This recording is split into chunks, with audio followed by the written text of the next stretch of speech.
And we are live. We're Potentially, live. presumably, maybe, hopefully. Have you I'm done a gonna go Twitter and link? check. Have I what now?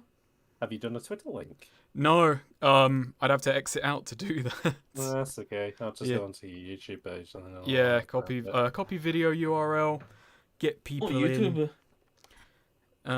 Yeah, you Yeah, two know how to. YouTube, You know, you two know where to find it because I'm kind of trapped. Also, your audio's coming through fine, and our audio's coming through fine. Yeah, That'd be good.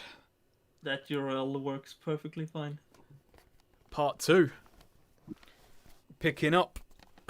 Still in the room, still in the dark.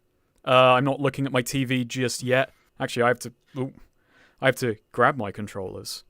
The TV Hello. was dark. I Chotomate. couldn't see anything, but I had to go on. Excellent. God. I should pre-plan better, though. I was like, hey, maybe I should link and then get trapped in the VR world. No, this is better. This is better. I'll wait for a few people to filter in. But, actually, why wait? I should probably move my mouse out the way, though. Wait. Where is my mouse? My mouse isn't there. What the I hell? couldn't find my mouse. I'm swore- confused. I'm really confused. Maybe it's because it's it's behind me. I see. So Sonic time. It is Sonic time. It's Sonic and Knuckles time. I had to emphasize the Knuckles. Oh my god, Sonic and Knuckles! All right, I'm gonna turn around. I've decided the last stream was too relaxed, so I've decided to add an element of danger to this stream. Oh no, is it the thing where you said... Is he covered the television in candles? Let's see. Yeah, Oh, good. Oh, and it's Christmas. Nice. yeah, but well, I haven't just covered the TV in candles. All I want for Christmas. Oh, now this is aesthetic. So Wow. remember last time there were a lot of physics mishaps because of me and my clumsiness. So I've decided to integrate that and add an element of danger. Okay. So this is all the years between when we played Sonic 3 months ago in Universe and now Christmas time. This is how many pizzas this kid has consumed. For Christmas, he doesn't even get a proper Christmas dinner. Well, it's not proper Christmas yet. These are the pizzas that came in between in the month periods. Wait, does his parents both work at Walmart and never at home? Maybe. Yeah. Maybe. Maybe his dad works at Pizza Hut. God, now I didn't know that was an aspect of the Walmart life, is that kids never see their parents. You're just consumed by the Walmart grind. Could be the case. How's it going, everybody? I thought you were going to say that the danger is going to be these candles are going to burn down, and because these boxes are full of pizza grease, that could set them on fire. I think cardboard burns well enough on its own, doesn't it? Does it? No, I'm sure. Yeah, but the oil adds an extra. Yeah, Oh, yeah. grease. To it. Well, I mean, maybe he like Ula Lily is it, where he just burns all the grease off to So, save no, on the maybe. fat. what kind of basic bitch pizza does this guy eat? What's wrong with a pizza love? I mean, they're all empty, so we can't tell. I actually ordered pizza today. Oh wow. I had a double pepperoni and jalapeno. Oh, was it from Was it from Pizza Love? No, it was not from Pizza Love. Right. It was from Taste of Holloway, which is Oh, well, there's their plug. Capitals of the world, Italy and Holloway. Yes. It's not great. Actually, It was frankly an okay pizza. It's not the best. It's fine. It's enough. cheap. I actually had pizza the other day. Okay, let's get. It was nice. It was a nice big kebab pizza with some fries on it. I can see someone commented on me saying Ula Lilia, so my sound works. Can we hear all three of us? Should do. Probably should. There should be me, there should be James, Hello. and Swede. I don't know why I pointed left and right. I've decided. You can tell which one is Swede because he's the one talking about disgusting pizza toppings, which of course No, they're great. They're which of course is a Swedish tradition. Kebab pizzas, Kebab chip pizza. pizzas. Okay, Swede. I never quite frankly was able to mentally digest the the fry pizza, the pizza that has fries on it. That just sounds no, dry as fuck. No. Apparently we're a bit quiet, which I don't know how we can fix I can that. okay. I can crank. Okay, no. the Discord You can audio crank up. his Soldier Boys. The It is Discord audio. kebab pizza. It's the kebab pizza, and then they put French that was me. fries on top of it. Oh no, you guys are cranked to max. Given Crank James's them out. slander, I think that's all I missed too. That's funny. It's not Yeah. slander. I have very specific pizza Like- opinions. All right. If there are any other Scandi in this chat, they'll understand. They'll There's understand. something funny that I was reading about online, which is apparently in like Rome and other Italian cities, they have something which is called pizza Americano, which is pizza with cut up hot dogs and chips on it. And That apparently it's what sounds bad. well, this is the thing. They serve it to children and Americans because it's like it's food designed for people with no taste buds. Oh, I see. I mean, oh, I had to turn on the Xbox.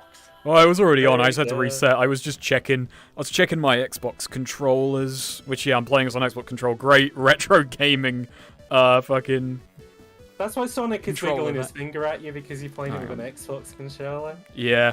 Let me just turn this down as no. Oh, this is exactly what I was scared would happen. It's so fucking touchy. Well, luckily the pizza. Luckily that's all right. Snake, I think you knocked over a candle on the floor. That's fine. I don't smell burning. All right, can I do this very delicately? It's changed the fucking Hideo. Yeah. Hideo one, put the volume up. How is the volume on the TV compared to us, everybody? I imagine it's quite quiet, but I think that's. I mean, it's quiet on my end. I'm just trying to being careful with my ears. I'm Yeah, trying Also, to be I like it you haven't put the chat at the silent. over the door this time, Snake. So it doesn't look like you're Sounds a kid fine, who's TV's constantly looking at the. Like, you're not constantly looking at the door afraid that mom's gonna catch you. Well, I'm gonna look past the door. Yeah. Yeah. Shouldn't... All right, I'm gonna. Well, that's also. I mean, that's. Oh, so me and Sud will keep an eye on questions in the chat. Thank you. That is in Yeah. the chat, which I will ask you in a second, but obviously gotta do some Who's- setup. Who is Belka? I see people in chat mentioning a Belka and saying Belka likes. There's somebody such a- called Principality about it. If you all It speak, says we that can't Belka hear you very enjoys well. the I'm gonna sound, judge this for myself. TV Insight so much as it's quiet. If you all speak, we can't hear very well. I mean, we want to be louder than the TV. That's the point of the We're stream. more important than I'm- the TV. Well, we're not more important than the TV conceptually. I can hear you perfectly fine, Snake. Well, yeah, I'm asking about the telly though. I'm being, I'm fiddling like an idiot, basically. Yeah, I can hear us This just perfectly fine. reminds me So of like any time I would watch like a DVD over my parents' house, and it would just be 30 minutes of my dad fucking around with the sound settings until it was absolutely right. Yeah, right now. I mean, we're in your dad's past right now when he was in the 90s right, playing, when my play- dad in the 90s when Yeah. all he did was eat pizza and play on CRT and live life on the edge. Yes. did Snake come over to celebrate Christmas? Yeah, you know, we're actually no. This time we're playing his cousins. Yeah. Oh, that's true. Belka. Oh, okay.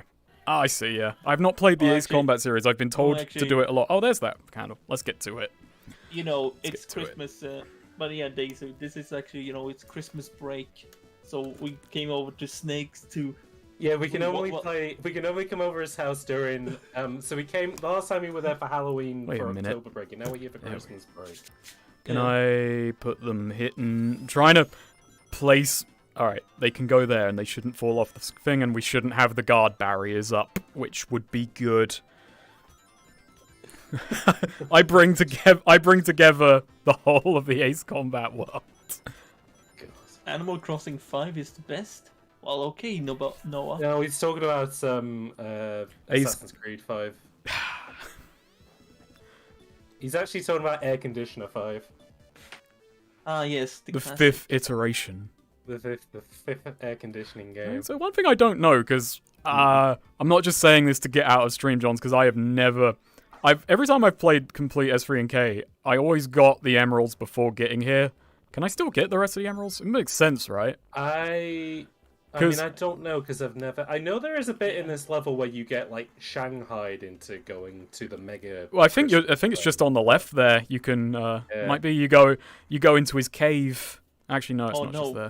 How can we figure out how to open this cave? It's the same button. Amazing. We're going to invade Knuckles' man cave.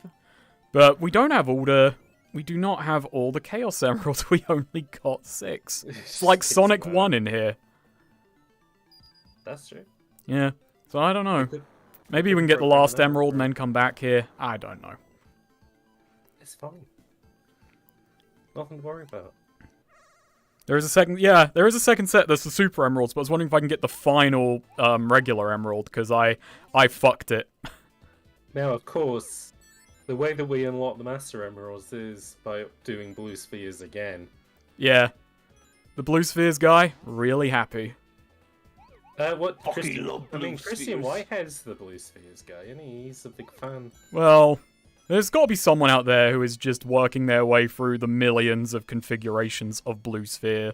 I mean, that is true. If you plug in Sonic the Hedgehog 1 into Sonic and Knuckles, it just generates blue sphere stages, doesn't it? Yeah, and they have, as I was saying, they have millions of configurations. I think it's just, it's generalized seeding and then map patterns just kind of being rammed together. Hello, Chariot Rider, but you only said hello to me and Snake, when you should also be saying hello to Swede, because he's here too. Swede is the secret hero of the SA community. Not well known, but everyone takes his advice. Swede is the Knuckles to mine and Snake's Sonic and Tails. So you're Tails then? I mean, I was thinking Snake was Tails. You're older than me, but I can fly, so it's, I mean, Snake is the one you do famously say to yourself, I want to fly high. Yeah, the rhythm just kind of kicks in whenever I say that. I have to confess, that song was a fucking guilty pleasure of mine at one point. That's like every song in Sonic. Well, yeah, but there's some are guiltier than others, You know, I only found out the other day that in Sonic Adventure, if you close his door. Yeah. You don't want him to know. It's like a fucking. It's like an immersive sim. Well, it's like PUBG. You close the doors behind you. Yeah, of course. You don't want people to know you've gone in. God, I forgot what I was going to say. I didn't know with Sonic Adventure that if you stop playing the game and then come back, it gives you a recap. Oh yeah, I love that stuff. I had no idea. They weren't voiced in Sonic Adventure 1, I don't think, but they were voiced in 2. And this is the most lame bit of trivia I know is you can get one from Amy if you, exit out of the last story and come back. Because she kind of recaps, everyone's going off to save the day, and I'm here too. Everyone's gone to space except for me. Fuck this. And then she gets her one role taken by Chris Thorndike. Well, no, Well, she Chris still had Sonic Thorndike's Heroes to been do in stuff. Yeah. Where she shanghaied Big into trying to kidnap Sonic. Shanghai Big. I'll do anything to save Froggy. Shanghai Big, that was actually my nickname in secondary school. I thought you were going to say that was your proposed sequel to Shanghai Noon and Shanghai Nights. That was my sequel to Sleeping Dogs. And also the film Big. I'm sorry, Sorry, Sonic. You have to die. I mean, I'm probably everyone in the chat knows this, but the best thing about Big the Cat is that he is voiced by John St. John, aka Duke Nukem. I thought it was his fishing minigame that was the best part of him. Well, I mean, that's okay too. Well, mostly the music in the fishing minigame. Oh yeah, that's a banging. Because it's the Sega Sound team just like, oh yeah, this is the music we usually do for the fishing arcade games, but sure, we'll bring it back. Oh wow, thank you very much. $4.99 from Noah Tobacco. I do apologize, I'm not looking at chat very much, but thank you very much, Noah Tobacco. Oh, that's my controller shutting down. There was a question in chat which was, sorry for asking, but are you going to review EDF 5? Okay, so there is a maybe on that. It took so long for me to get around to it because I wanted to play it. I wanted to do it all co-op with a consistent group. And I think I'm just going to get this 4 out of the way now. I do like EDF 5, not as much as 4. I think it ramps up too slowly and there's a few too many superfluous missions. And also, just taking some advice I got from the last time around, someone said you're meant to just play it through on normal and then start again. I regret following that advice. I much more enjoyed brute forcing hard and thing like that. But me, James, Swede, and Skeleton, who's not here right now, he we played through it and we did have a lot of fun with it, or I did anyway. Yeah. No, it's fun. I did too. I just wasn't keen to. You through weren't the game feeling on like hard. coming back for the hard mode run. So we've beaten it on normal. We've played a few on hard, and now like Spicy has taken James's place on our hard mode playthrough. So Spicy is like a lot more busy these days. But yeah, I do want to, but I'm just saying all this now in case that doesn't come to pass, or it might be a much shorter video because it was a lot of fun. But you know, it's EDF. There are minor modifications. It may not be like full video size. It may just be like a review, not a playing. I'm sorry if this is like a non-answer. Oh dear. Oh, I botched that. You got caught in the wave. But yeah, still a lot of fun. Might do a video on it. I've got like nearly 30 hours of footage on my hard drive because obviously I recorded the playthrough. Yeah, I conscripted Swede into getting me some good Fencer footage. Which is probably fucked because my... Swede was very much into playing the fence. Yeah, Swede Swede ran me through, you know, like doing the boosting and all of that, which was another thing I missed out in EDF4 was no, Fencer is actually the fastest class in the game. If you know what you're doing, which I did not. I mean, we all I'm pretty still much just ended up sticking to Rose because he was the fencer, Skeleton was the air raider. No, he was wing diver. Oh, sorry, wing diver. And I mostly stuck with the starting class. The ranger, yeah. Meanwhile, I Ranger. alternated air ranger and raider a lot. I spent most of my playthrough on a motorbike because I just really enjoyed how jank it controlled. And calling in airstrikes. Oh yeah. But yeah, no, we had a lot of fun. May do a video on it. I got to do something with the footage at the very least. Oh, I forgot about this. Oh, I forgot he had that last little bit there. But yeah, Fencer is stupidly fun. It's it takes a bit to learn, and I'm still not able to do it 100% of the time. But like when you learn how to boost cancel, basically, it's just oh boy. Good stuff happens. Yeah, I just dash across the whole stage in like a second. Oh no, this isn't Genesis Classics on Steam. This is MUVR.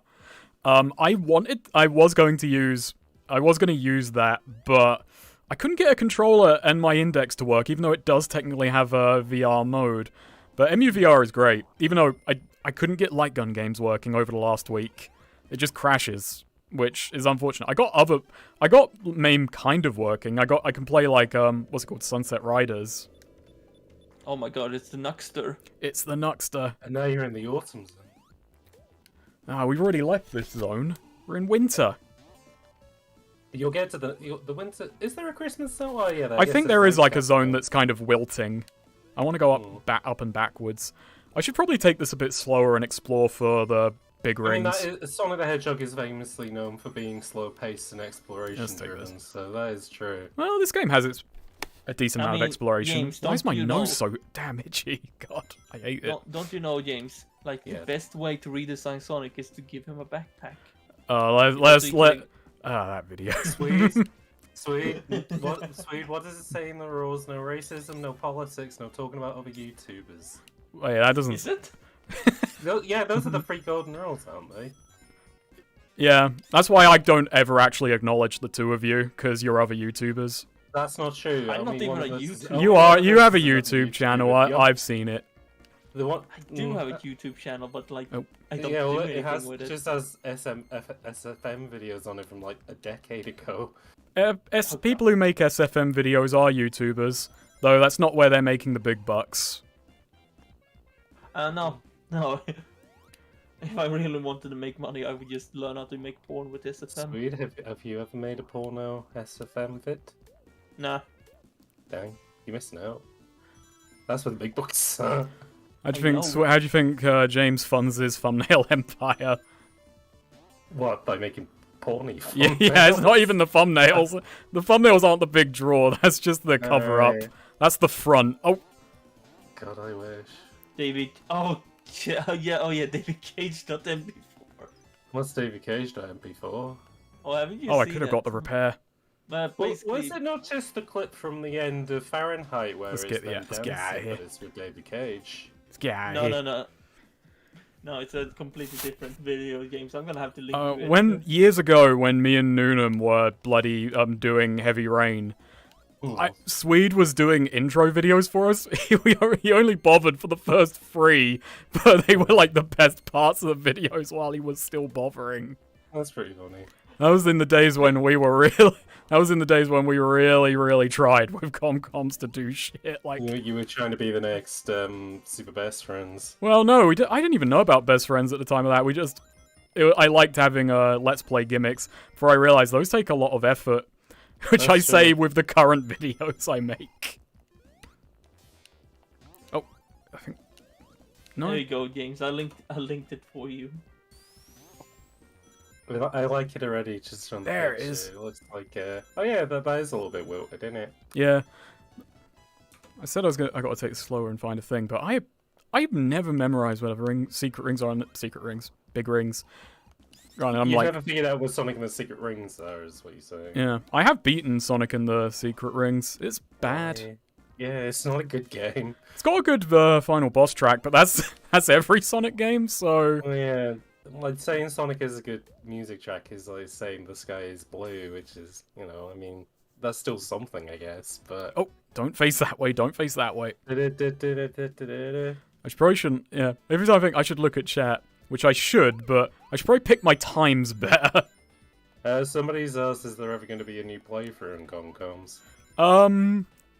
Essentially, like, Noonum just disappears for long periods of time now. Like, I think he's really I think like his work takes him out to Finland. Oh god, why don't like he goes out to like on work trips to Finland a lot. So we just don't get to talk as much nowadays. That was stupid of me. That's a never say never scenario again.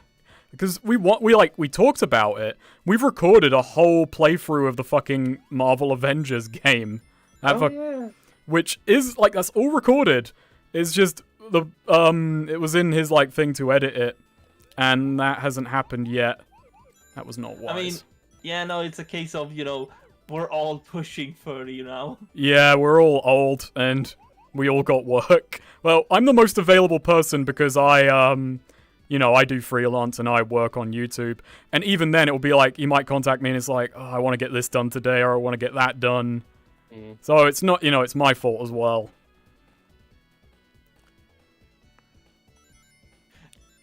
It's like, we haven't, like, lost the, like, passion for it. We haven't fallen out or nothing. It's just, yeah, it's just harder to find. Jesus, I thought it was gonna end. I was mentally counting, but boy, am I bad at maths. Snake, Cyber Shell Simulator? Cyber Shell Simulator. We're gonna bust out that obscure console play with Cyber Shell. Yeah, someone in the chat asked about it. So. Oh god, yeah. That took me way too long to put that together. I'm slow on the uptake. I guess this is the Cyber Shell experience.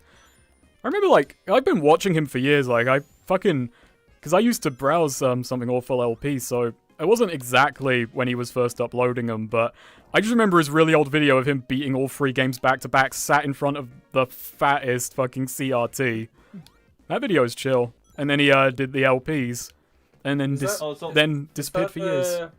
Is that the Mountain Dew heist guy? Yes, though. Okay. That's what you know him for, yeah. That's the only video of his I've seen. It's a pretty good one. I like a lot of his videos.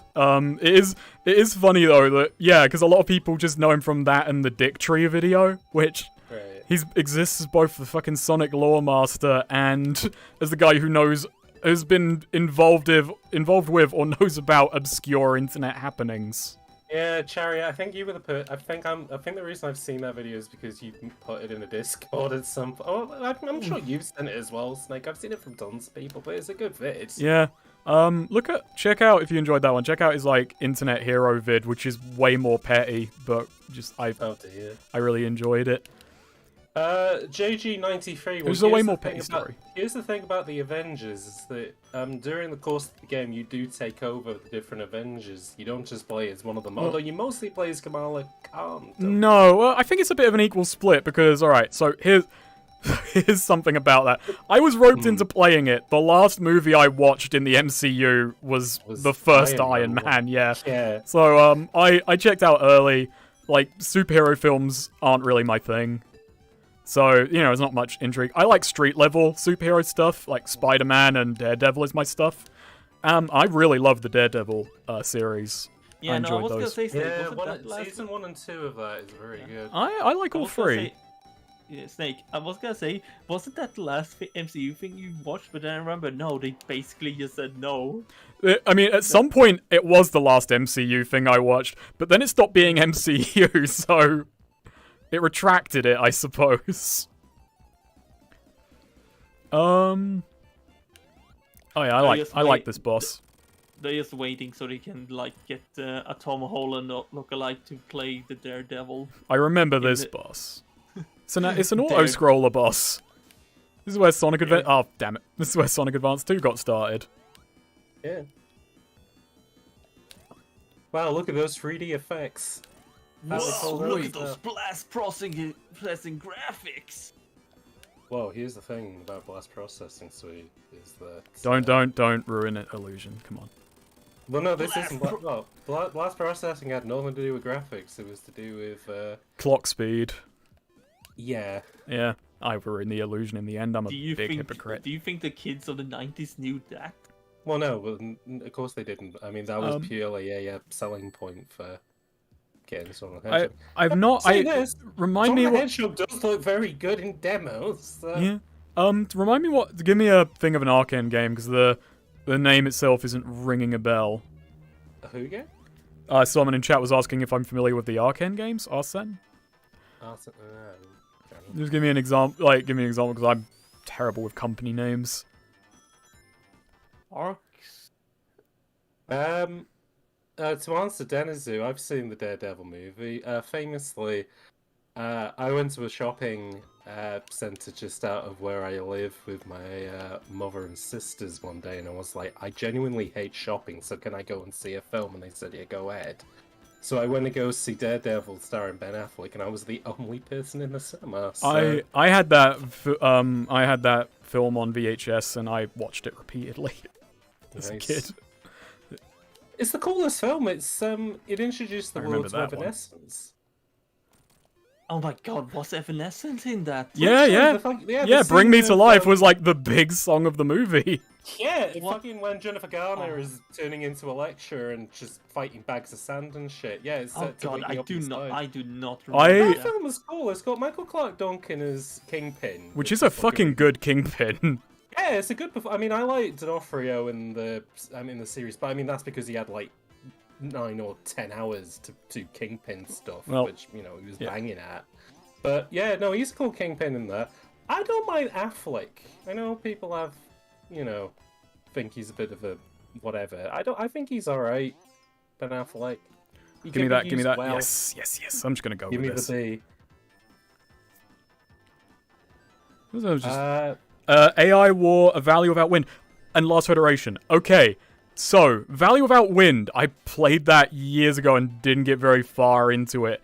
The Last Federation, I do own that. I got a lot of recommendations for that off of the fucking, off of the Depths of Peril vid. That I have not opened yet. It sounds very intriguing, and I've heard it can be a fun one.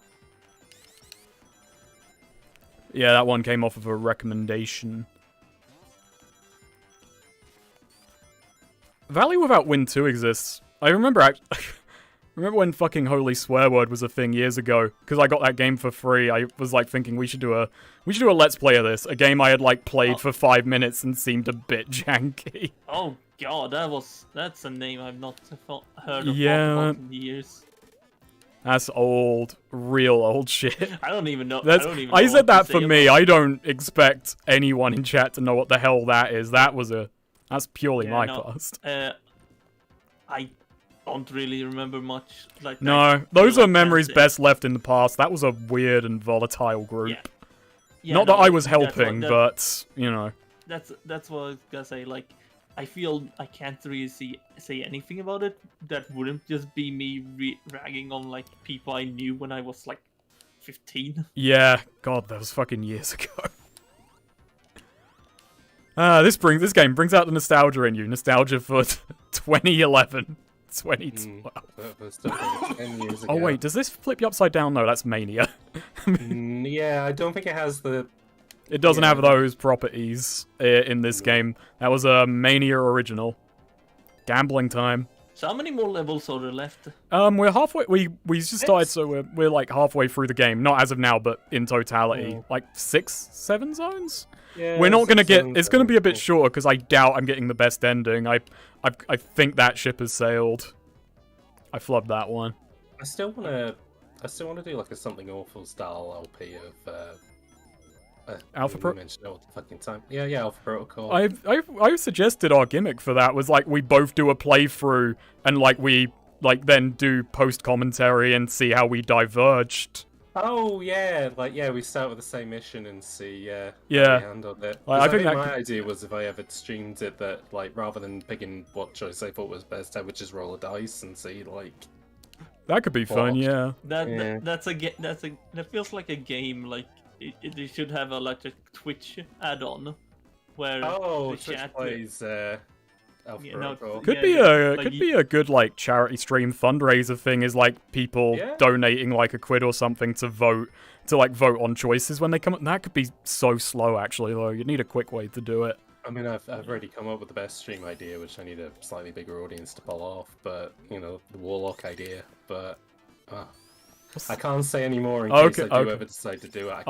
All right. Now you've got me I don't- interested because I can't remember the Warlock idea. You know, it was the one where it was I don't- essentially it'd be like Quest and Show, but it was like, you know how Warlocks get their powers from Patrons, but like this Oh idea would be- yeah. yeah. And I think that idea came from. Actually, now I can't say because that's a spoiler for a game I'm waiting for you to fucking play. Wait, which game was that? Like, I swear we were talking about a game where something similar to that happens. Like the audience are watching and telling a character what to do, and it's like, oh, that could be an idea for a stream. I can't. Oh, okay, yep. Ah, there they are. The Yeah, it just takes, Concertina platforms. yeah, it just takes a moment.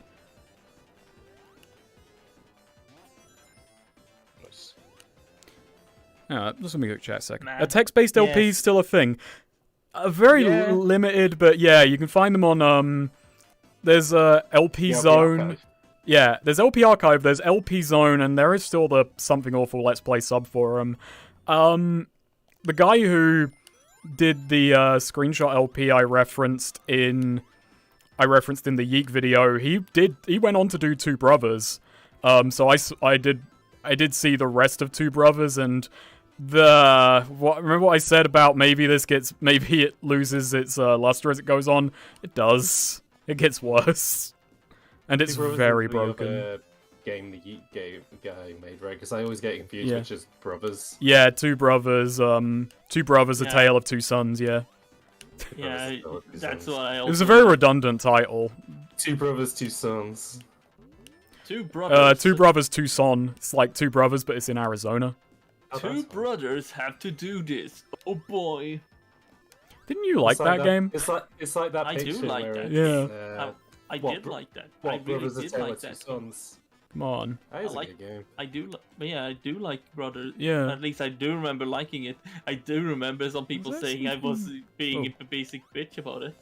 What Damn. about liking Brothers? Oh no, they basically said that the story was so fucking cliche and trite. Oh, yeah.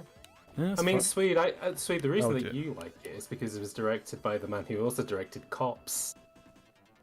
With a Did K. he direct Cops? Yeah, that's what Joseph Fares got his. Well, he was one Oh. who's got his start, but yeah, he Okay, also no, directed Cops. Okay, I gotta do this. Yeah, Which quick. I think is such a funny thing is that he decided to, like, for his games where they're all just kind of slightly. Well, actually, I guess It Takes Two is a bit, that's funny in it. I'm trying But to like, yeah, remember. Brothers is a bit. I more short. enjoyed A Way Out for its like fucking Yeah. cheese factor. Oh, yeah, that's good. It was really cheesily acted, and it was I liked it as kind of like this weird little mini game theater with a very earnest but fucking, I don't know, very earnest story attached that was not the best performed. I don't know. It's been a couple years. There's a playthrough of it on Comcom. You can see me and Noonan fucking losing our shit over it.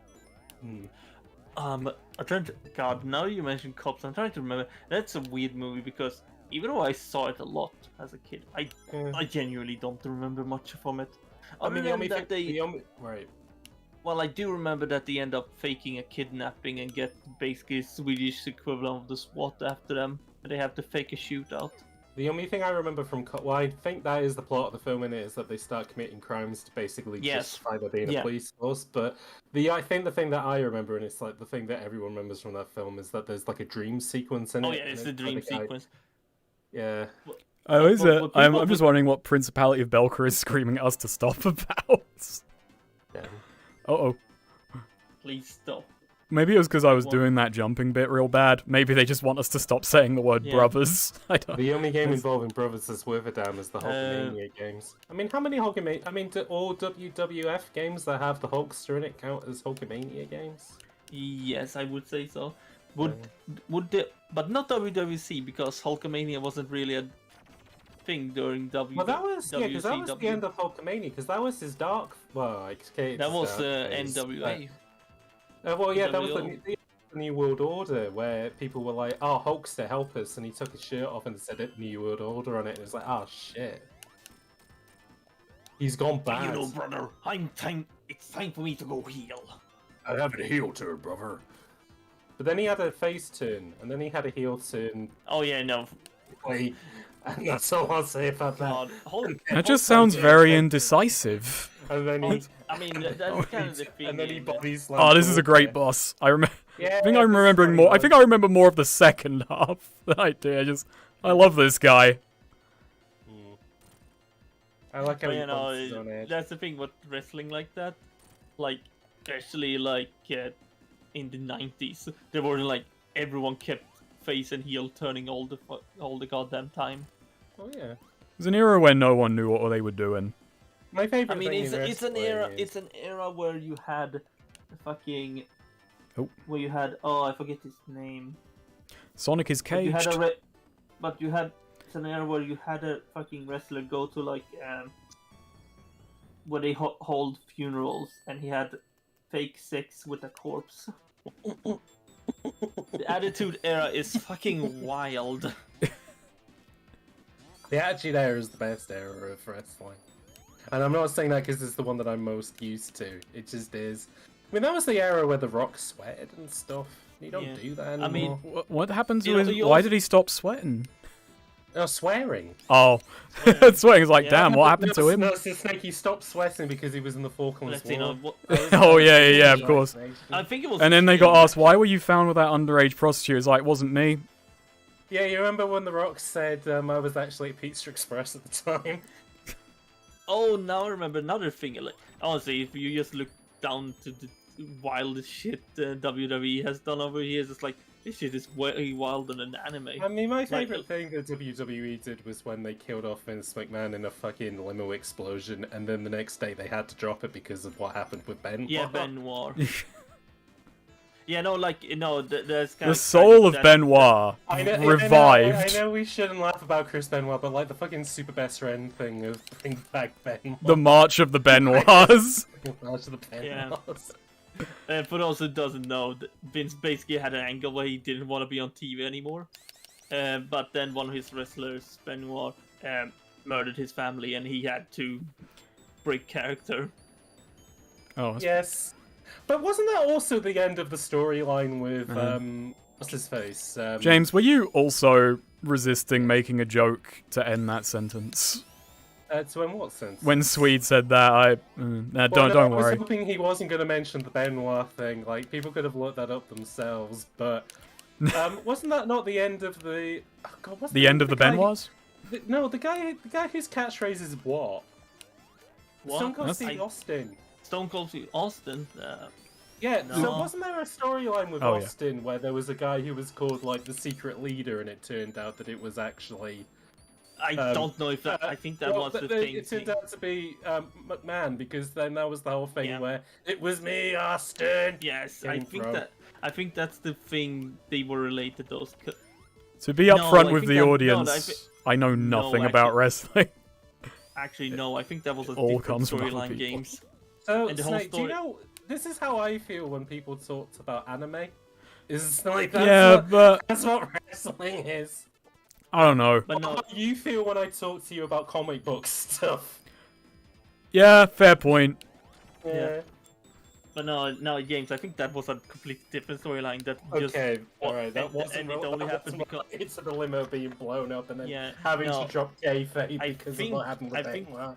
I think it's a different one, and like in that one, Vince McMahon just wanted to teach Stone Cold Austin a lesson in who's the boss. I like to think there's some wrestling fan out there who just, the moment that Vince McMahon, the moment he died in that limo, it's like, well, I'm done with this, and never found out.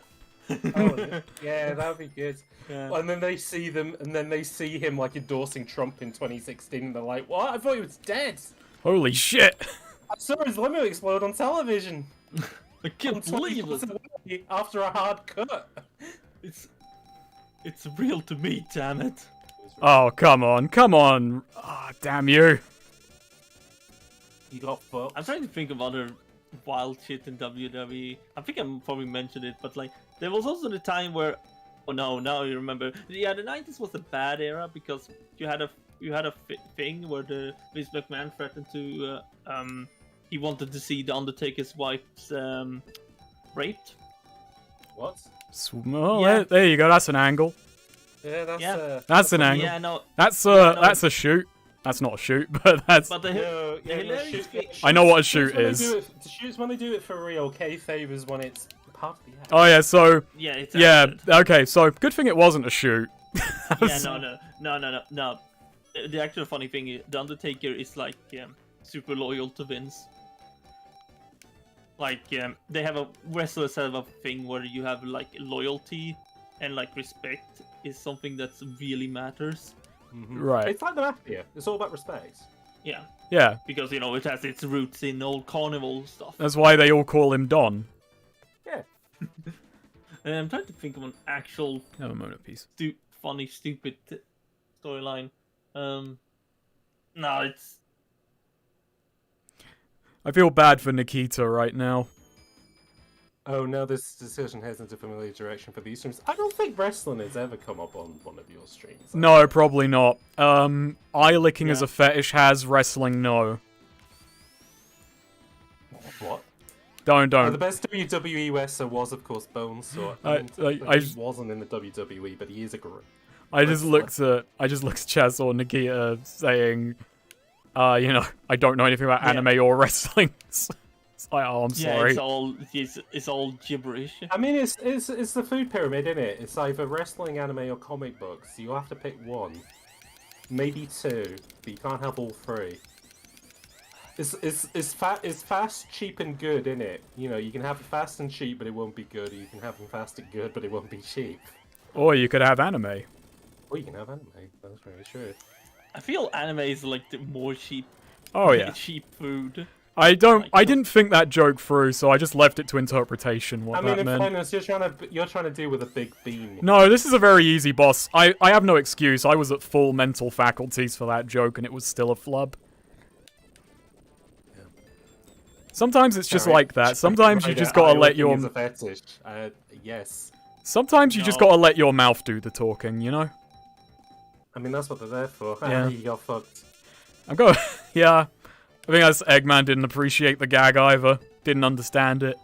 He said, "Get a load of this." Get a load of these. You know, fucking Jim Carrey doesn't say that in the film. Yeah. It doesn't say. I don't think he says any like iconic Eggman line. I mean, you did keep you did keep humming the fucking Eggman stuff from the Saturday morning cartoon anytime he was on screen. I mean, It it couldn't... improved yeah. the movie, didn't it? I And fucking, suppose. you never Oh. asked for his robots, fucking Scratch and Grounder. Come and Booze or whatever their name are from the cartoon. Fuck. What am I trying? Oh yeah, I had a realization because we are actually in the movie room. I'm glad we have kept movie talk to the movie Yeah, room. that's why I mentioned it. Yeah, but we should have watched the Sonic OVA in the week between this and that. So we could have watched the good Sonic movie. That movie's fucking cool. Sonic Boom. I remember liking it. Yeah, Oh, it has a weird the voice actor is not what you expect for Sonic, but he does fit. he works, yeah. There's a Mario OVA where he does a bit where he just starts shooting people with a gun, which is pretty good. That's pretty You good. know- Yeah, that doesn't happen. Nothing like that happens in the Sonic OVA, but it does have an anime cat girl. The Sonic Yeah. movie is Sonic is actually lamer than Mario. Oh wait, it has an anime cat girl, and Tails accidentally upskirts her. What a weird film. That's unfortunate. I think he grabs her boobs too. Oh wait, no, was it no, he doesn't. Metal Sonic does. Is that the one where Knuckles wears a cowboy hat? Yes. Yes. Oh, that's That was, and yeah. I He's got wearing Tails no and Metal Sonic mixed up, which are a hell of a thing. If I had to do, like the bullet points for that film, pros would be him wearing a cowboy hat, cons would be upskirt stuff. Oh no, I think that can fit in the neutral camp. Disagree, Let's see. but I think no, Eggman is really just giving me the business on this one. really is. He's fucking Oh, fuck. squeezing your nuts, and Metal then you're gonna go. Robotnik.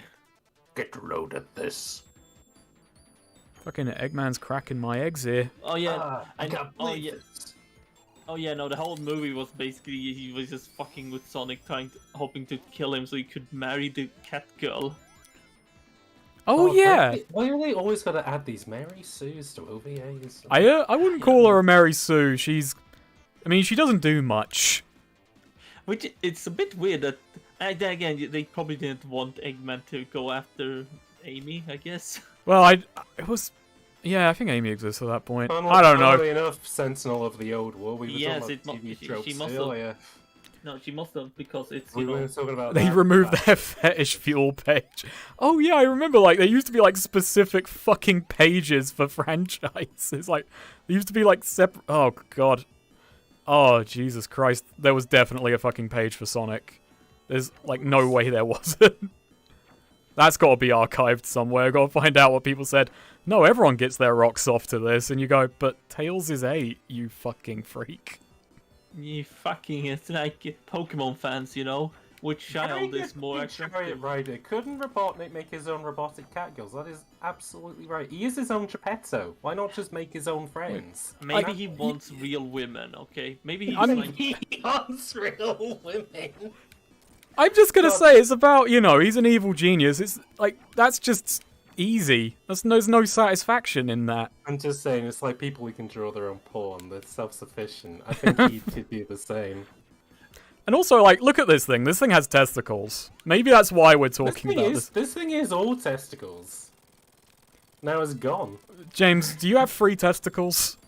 Do I have free? Oh, I mean, I don't really want to say. I heard one, speaking Eggman of is that, going to be right? removed from the Sonic franchise entirely. Why would he be? Look, I hear Eggman- Eggman is going to be removed from the Sonic franchise entirely. I cannot see that I'm happening. gonna say head crabization. You picked the best wording you could have done for that. Fucking- Look, Eggman is like anywhere from 20 to 30 years old. He needs to put his seed somewhere before it's Jesus. Oh my god. exactly right. That's exactly right.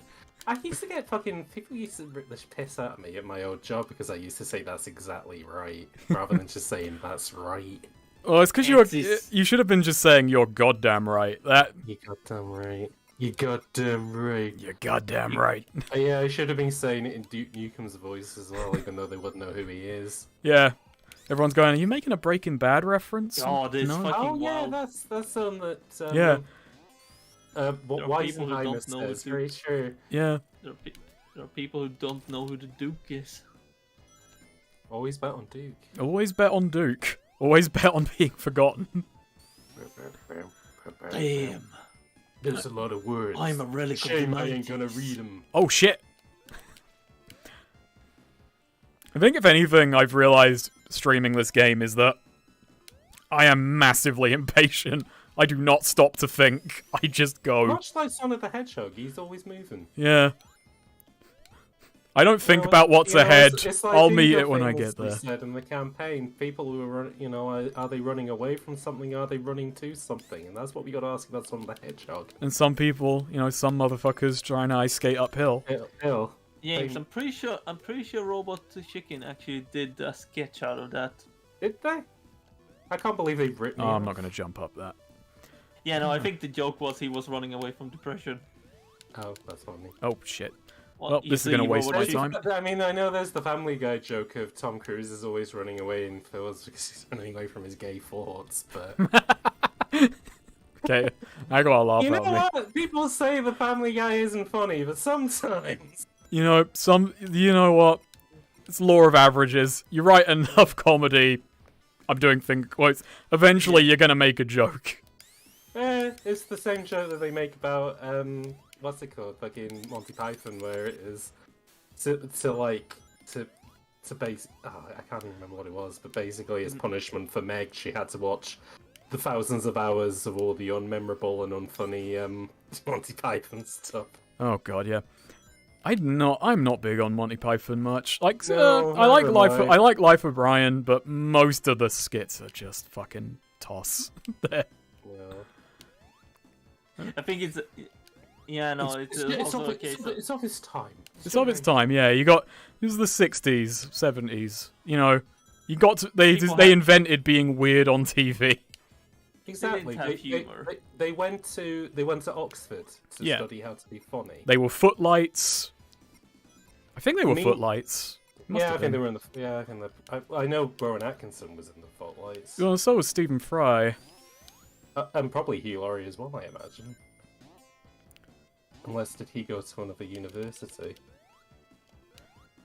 Oh, yeah, because they were in uni together. I'm just looking in the chat, and I don't know what somebody's just started a story.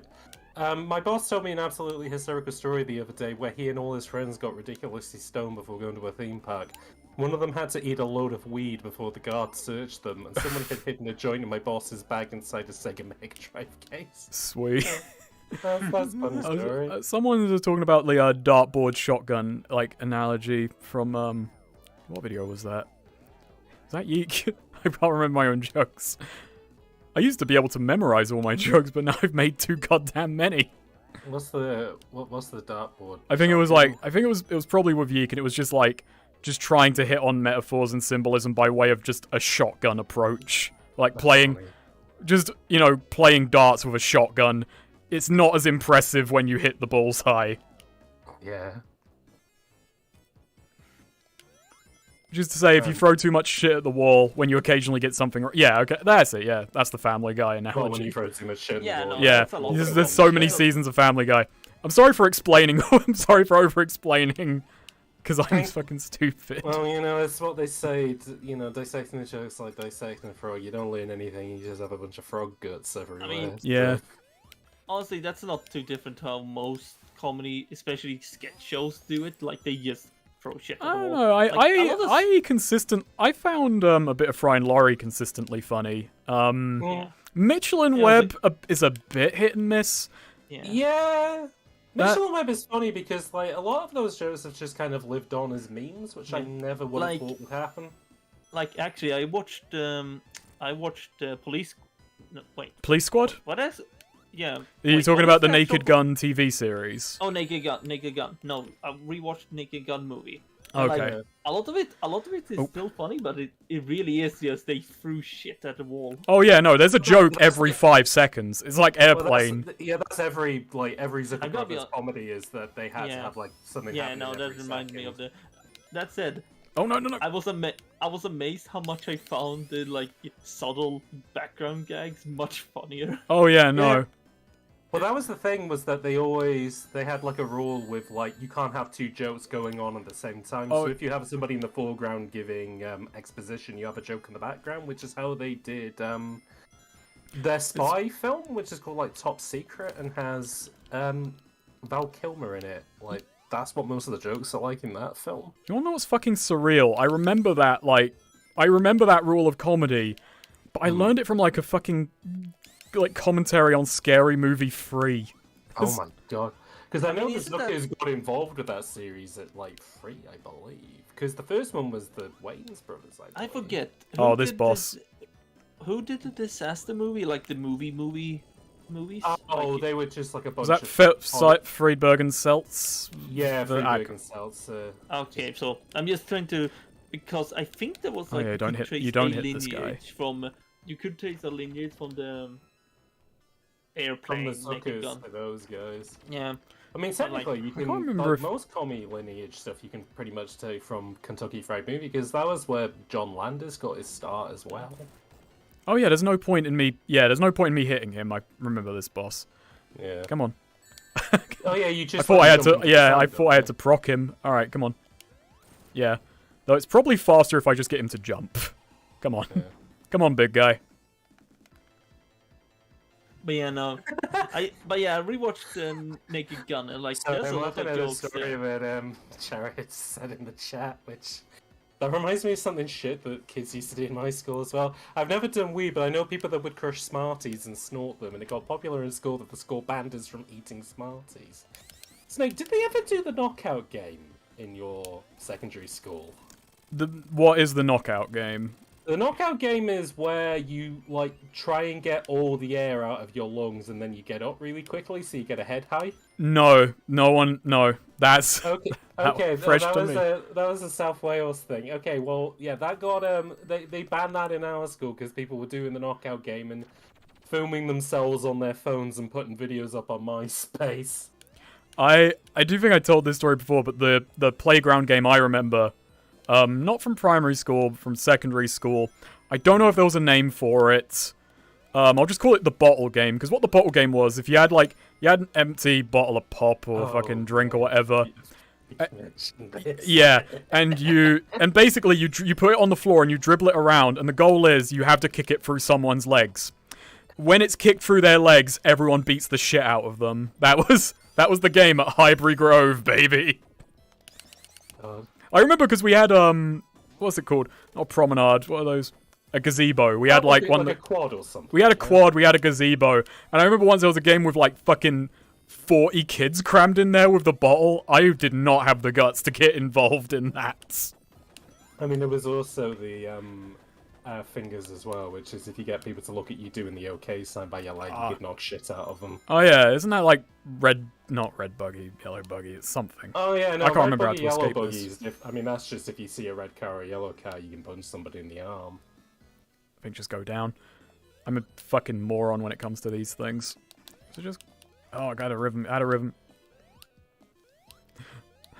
You know who I talks about some motherfuckers always trying to ice skate uphill? I like these ghosts who just do not match the aesthetic of the Sonic game. They're sweet. They just look like...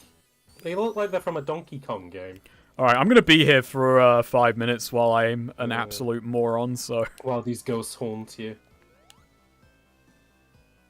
There is. There we go.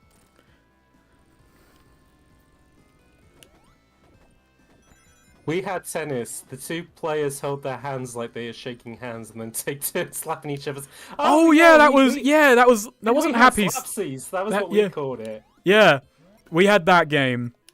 Ah, God, what else did... I can't remember what else we had. It was... just come up with like any... It's the... I mean, Chariot, it's the magic circle. You enter, there's a set of rules that change in your life, but kids will have any excuse they can come up with, but just to knock shit out of them. Yeah, that's what kids do. They just that is, you know, human civilization is inventing reasons to kick shit out of each other. It's the pretense. Yeah, exactly. God, I'm just imagining somebody writing like a very verbose, like, Magic Circle video, but about just kids' games where they knock shit out of them. Yeah.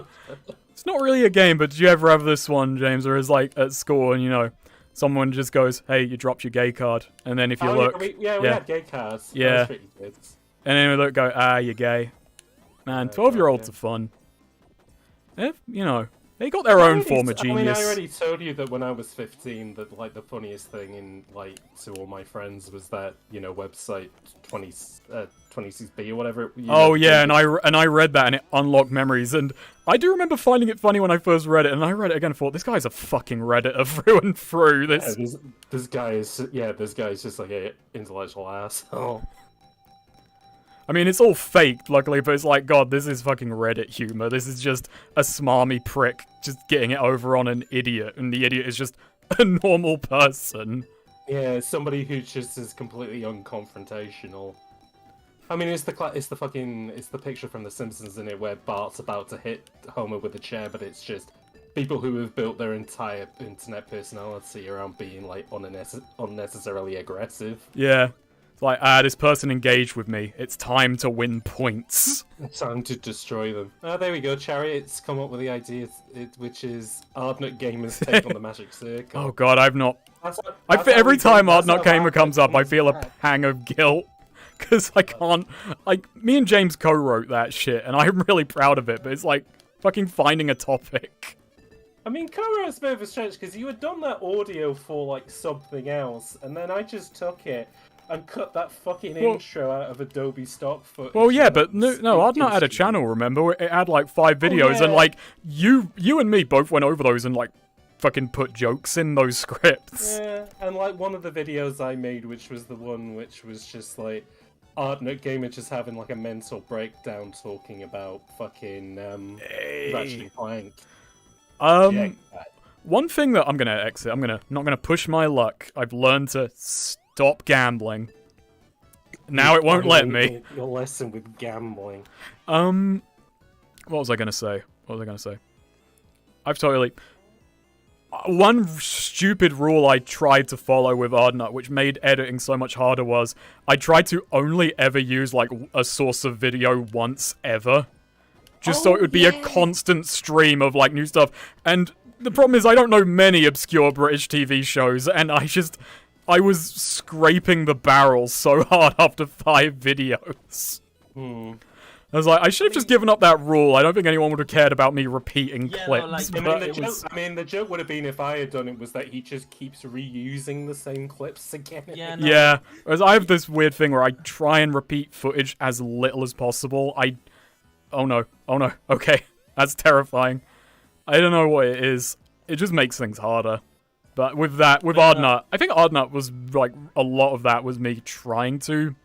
Oh no, you wanted to be a little bit more heady with it. Yeah, I wanted to practice comedy writing, and I think it was, like, good for that, because it was just a very different... Oh, that's not a sand thing. I enjoyed... exactly, there's different jokes than what you do in your own show. Yeah. I think it helped. I think it, like, sharpened me up a little. Oh, okay, no time. Still, I wonder where Ardnot... Oh no. He's in Finsbury Park selling DVDs out of his car. Can't believe he's... He's ripping off Gordon, James. Oh yeah. I like that he's still on DVDs. He hasn't got moved up to Blu-ray. Famous American hero Gordon. Very true. That's literally one of my tabletop characters. How he explained how he made a living. Was from selling DVDs. What was his character? Oh yeah, he was like a conspiracy theorist or something. He was basically just Dale. Well, he was Dale. You just played Dale in the English countryside. Oh shit. Yeah. But he was an American expat. Oh, okay. Yeah, because his uncle had had fallen in love with a British lady and bought the house. So if you leave these fucking ghosts for too long, they get a bit fucking arsey. No!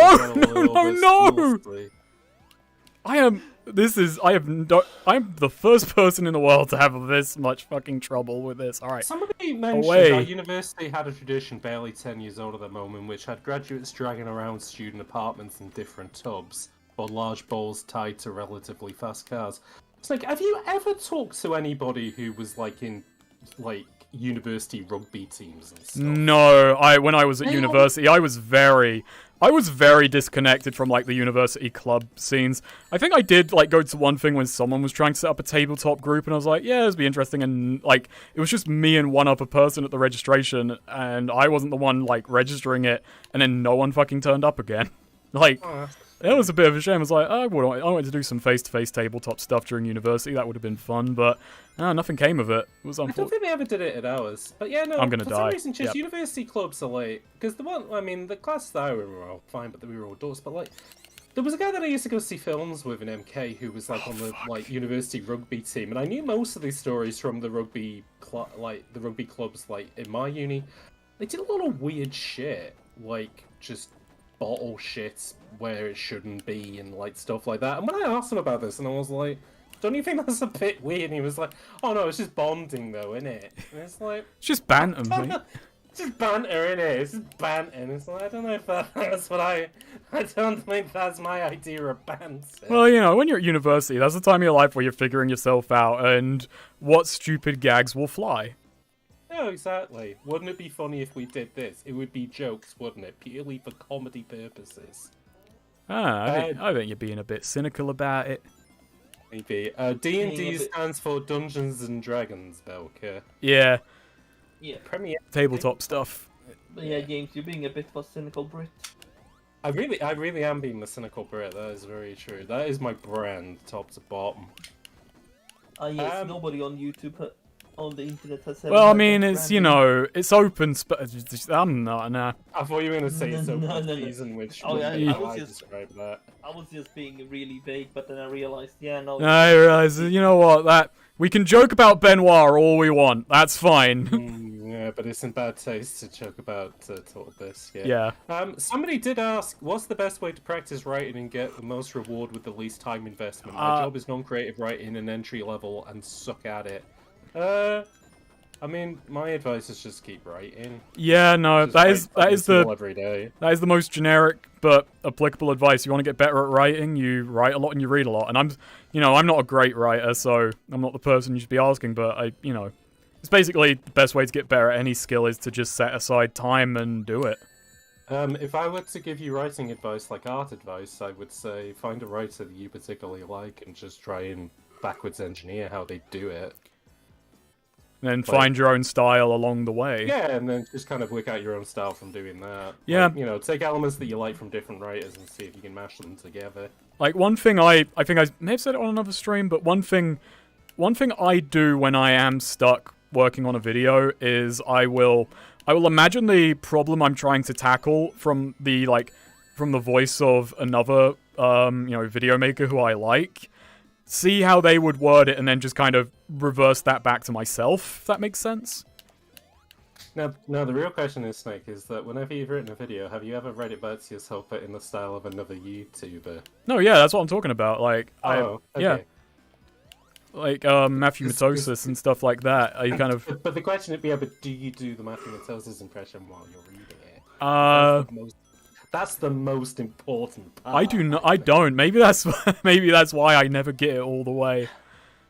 I can't do a Matthew Matosis. I'm so tempted to start talking, but I know I'll fuck it. Just I will open my mouth and the least Irish thing will come out. It's like I'm watching you, like you're at the edge of a building and you're gonna see if you can jump to the other roof. Like, Yeah. I'm just waiting for you to do it. It is a leap of faith whether I could get an Irish accent just off the ground. It's like trying to take off a plane without wings. It's just gonna barrel down the runway and everyone's gonna go, "What the fuck is he thinking?" No, Snake, just pick another YouTuber, like one that is like just crossing a little pond.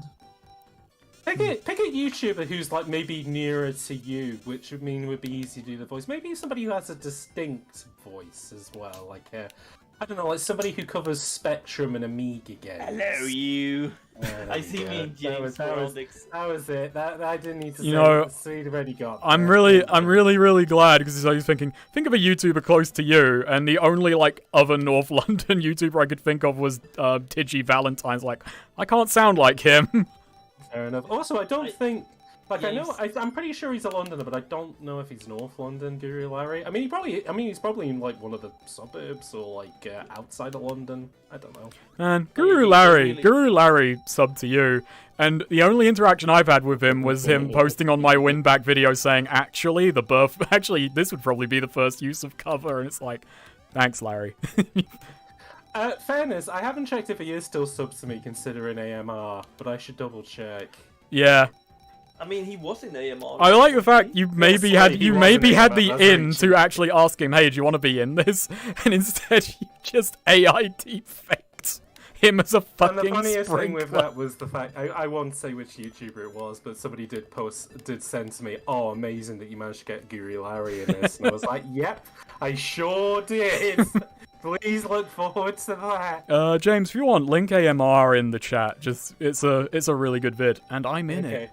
I thought it was going to be a joke of, "Hey, post the link," and then I get banned from the chat, and it's like, Oh yeah, well I mean I'm gonna ask Swede to ban you after you do it. "Oh, Oh, dang it." I'm ready. Oh yeah, because he has those mod powers. Doesn't Yeah, he? he's a chat mod. Yeah. God, He's Man, a chat. I've been to... He's a chat just mod, and looking- you're a chat rocker. Mm. Oh, hang on, I'm getting So, I'm I getting my drink. accidentally typed another mother remaining. Why did I do that? That'll be the next video. Another mother remaining. It's gonna be very Freudian. Yeah. With little do I? Yeah, I guess I do un-British a bit in scripts, but yeah. No, I sound I sound a lot more daft without one. What's I this that play you- Brigand what, Panama. What, you Hey, make your, Nate, you you're make your gonna voice a bit more British. Nate, you're gonna be pleased to know I've beaten Brigand Panama 3 times. It's the next video, and I got narration done today. So, no, so that's the next video. I want to have it done before the end of October. Not gonna make a solid promise, but I don't know how long it's gonna be. The audio file is 2 hours and 10 minutes, but I haven't removed any of the flubs yet, and I flub a lot. So yeah, big and Pranama. Yeah. Big in Panama. Yeah, so that is the next video. That should be coming soon. After that, I want to do Watch Dogs Legion. After that, Narc. And then a big Sonic series, which, guess what? We're actually recording the footage for the Sonic video now. So we're looking months down the line. And then probably after that, back to Yakuza 0 for the new year. Not for New Year, but for next year. I'm really looking forward to replaying 0. I've got so many games between me and it. I can record it now though, so it doesn't. I can record it in whichever order I want.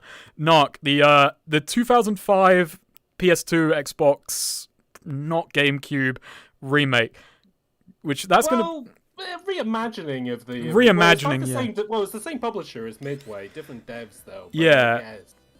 I actually got to play the original Narc, to be honest. My favorite thing about the original Narc is that they got the money for it because of Reagan's, don't do drugs. Like they wanted video games. Wait, is that true? They got the money from like an anti-drug. Oh, Well, no, yeah, don't because you the whole remember- thing is about winners don't do drugs, and like That's- the entire game is about shooting drugs. That's so I know beautiful. that they were giving money away at the time for that. That could just be a rumor, Yeah, I've got to double check that because if that was funded by like a genuine anti-drug body, that makes the remake so good. But it also makes the original really fucking funny because that is like it's a classic Midway hyper-violence, like Smash TV or Mortal Kombat like hyper-violence game. Yeah. Because it uses digitized graphics where you just blow away drug dealers with fucking Uzis. And it looks pretty fun. Yeah, Well, one of the characters is called Max Force, and the other one's called like I don't know. Well, he's got a name on the That's quality pretty of Max Force. No, yeah, like after you've named a character Max Force, whatever you name anyone else is not going to be remembered. You've hit the top. I remember what the big villain is. His name is just Mr. Big. Yeah. Okay, that's also pretty good. I'm not going to knock that on thing because I think I have literally had a tabletop villain named Mr. Big. So Mr. Big. Well, there was Frig Bigsby because that was the weird naming convention that all the Dungeon World game the characters had, where they were called like Brug Bugley and Tud Dudley. it was literally, I need to come up with a name. Let's just grab whatever syllables arrive. Mud Mudley. Oh, there's also, I don't... Oh, and of course, who can forget our orc friend Tasco Clubhound? Tasco Club. What was he named after? I wonder. Do you want to tell the story of Arton Senna? It's a sentence. Oh yeah, Snake. So during the campaign, Snake would always ask like, "Oh, can you come up with a name for a character?" And we had the campaign that we were. This was like our first Dungeon World campaign, and so it was about. Well, it was mostly. It ended up kind of becoming a city campaign. Yeah, there was weird gang stuff that came of it. Yeah, and there was a gnome and dwarf come on. gang where that had a leader, and Snake was like, "What's this leader called?" And like, because I'm always quick on the draw, I was like, "Oh, his name is Art and Senna." Snake was like, "Oh, that's a cool name," and then didn't follow up on it, so we just called him Art and Senna. And then the week afterwards, Snake was just like, "You're a cock," and it's like, "What have I done?" I looked up who Art and Senna was. He's an F1 driver, and I was like, "Yeah, that's right." Fucking. This really important character was called Art and Senna. Yeah, Snake, I carry that over into my Yeah, own no, I games, was but then just actually it was about real to. people. I was just about to start the story of a game later. Could you just tell me what the name was and I'll tell the story because I can't. Chuck McGregor. Chuck McGregor, yeah. Yeah. So we fucking. Before you start the Chuck McGregor story, even more than that was your character had this little guy who was in his gang called Sean. Well, let me just do the preface. Right. So James is a massive Batman fan, and he's ran 2 alt universe Batman games which I've been in. I'm not a big Batman guy, but he's accommodated me. Yeah. We ran 2 campaigns. First one, like same universe, couple years apart. Oh, you can't jump on the backhand. No backhand. So let's just get back to the second game. There's been a lot of celebrity cameos. First game had Donald Trump and David Bowie and the guy from Dolomite. Yeah. I think that was pretty much it, though. We didn't have a lot of celebs other than that. Yeah, but either way. Second game, I play a class called the Bopper. Bopper's ability is they have a gang. Backstory is he's a disgraced baseballer. By the way, I was recording Yakuza 5 at the time, and this just like subconsciously the story became about baseball corruption. My guy was like, he lost his position on the Gotham Mets. Well, yeah, because basically Gotham had replaced New York, so yeah, it was the Mets. Yeah. He played for. After a long ass campaign with a lot of like emotional moments and like learning about himself and like trying to figure out how the conspiracy, kicked him out of baseball, he solves it, has a bit of a mental breakdown, but then we cut to an epilogue where when he's returning home one day, Ajax walks into his old coach, and James prefaces like, "Hang on, I gotta get this guy's voice right, I gotta get him on." Pulls up a picture of a real guy and just like explains, you meet your former coach Chuck McGregor, and we have this big emotional fucking scene where Chuck McGregor was apparently this real world guy, but in the Gotham universe had kind of also, he used to be a baseballer, but he lost his wife or something. No, he lost his job because he killed one of Frank Gibbs' wives. Yeah. Yeah. So Frank Gibbs was Swede's character who had 7 dead wives, and Henry VIII, he has 6 dead wives, and one of them had been killed by Chuck, by being hit by a baseball. But from Chuck McGregor. So I'm thoroughly convinced Chuck McGregor is real. I mean, there's a picture of Chuck McGregor. An hour later, I decide to look up. So who's Chuck McGregor? No results returned. James had used an AI fucking generated photo that he then photoshopped and fucking gaslit me for hours that Chuck McGregor was a real fucking person. Oh my god.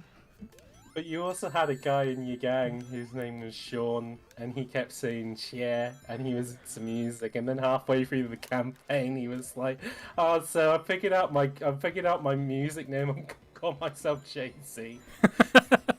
Oh my god. I was trying to look for the Chuck McGregor picture, but you'd probably have to scroll up for years in the fucking in the RPG chat.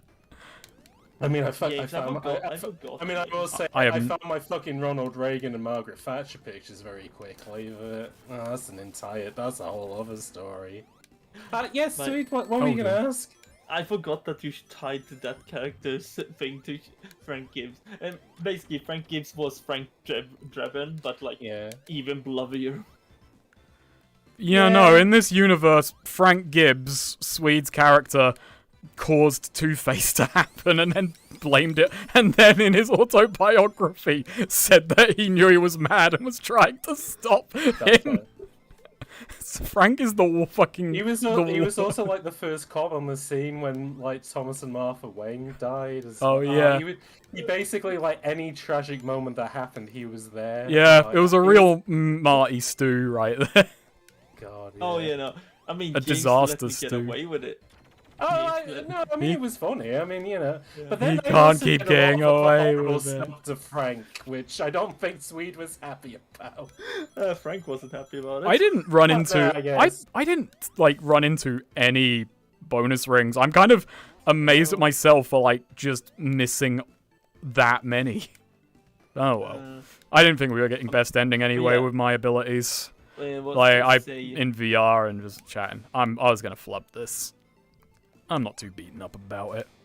I'm just gonna Oh gripe. yeah, no, like the Frank myself. Gibbs thing. I decided that the reason he had to be disgraced from the force for some reason. So I decided that he was the like bodyguard for.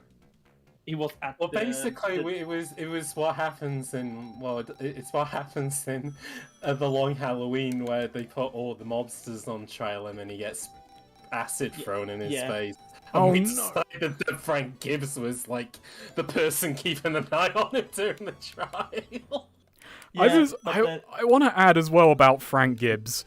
About Swede wrote excerpts from the autobiography Frank published while he was in prison after the campaign had ended, and we ended the campaign, and then we decided to have like a bonus double session where there was a court case where we basically decided.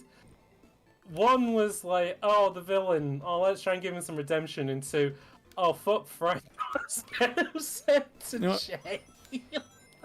It was more your thing, I suppose. Yeah. no, yeah, that was me. I am always going to be proud of how I played my fucking lawyer Darrow Denver in that session because, like, Frank got away from it unscathed. But then we do this like courtroom session, this double courtroom session, which was a lot of fun. And you amassed all, like, the possible evidence from the campaign. One of which was a recording of my character committing a murder while Swede's character, Frank, was there. And my guy said, now, this was recorded on, what was, like, the 20th. Frank didn't report... It was recorded a week before anyone knew that this guy was a murderer. Yeah, and so, like, I just basically said, so, if we're to believe any of the evidence of the prosecution, why, like, Frank is working with the prosecution, why can we trust anything these guys say? Which, like, was the biggest hole I was able to blow open in the prosecution's case, and also thoroughly fucked Frank. Like, and then when he wrote his book while he was in prison, he has a line which is like, many people ask me why I let this guy get away with murder for so long. Well, the answer was simple. I needed more evidence. yeah, no, and in some ways, he was cleaning up the underworld. Oh yeah, no, it was like one of his fucking lines. The funniest one in there was fucking. I was using him to clean up the underworld, but I didn't think anybody would get hurt. I didn't intend for anyone to die. It's just like, Swede, you actually have genius level comedic writing with some of this stuff. It's just like the best fucking hypocrisy, the most blatantly hilarious.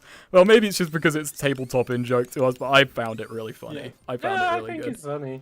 I always think I haven't re-listened to that campaign in a while, but I loved how like paced it, like how so much shit happened in sessions. Like it was bonkers. Oh, and there's also just I'll thing on this another thing because audience is probably dying hearing us in joke about tabletop stuff, but.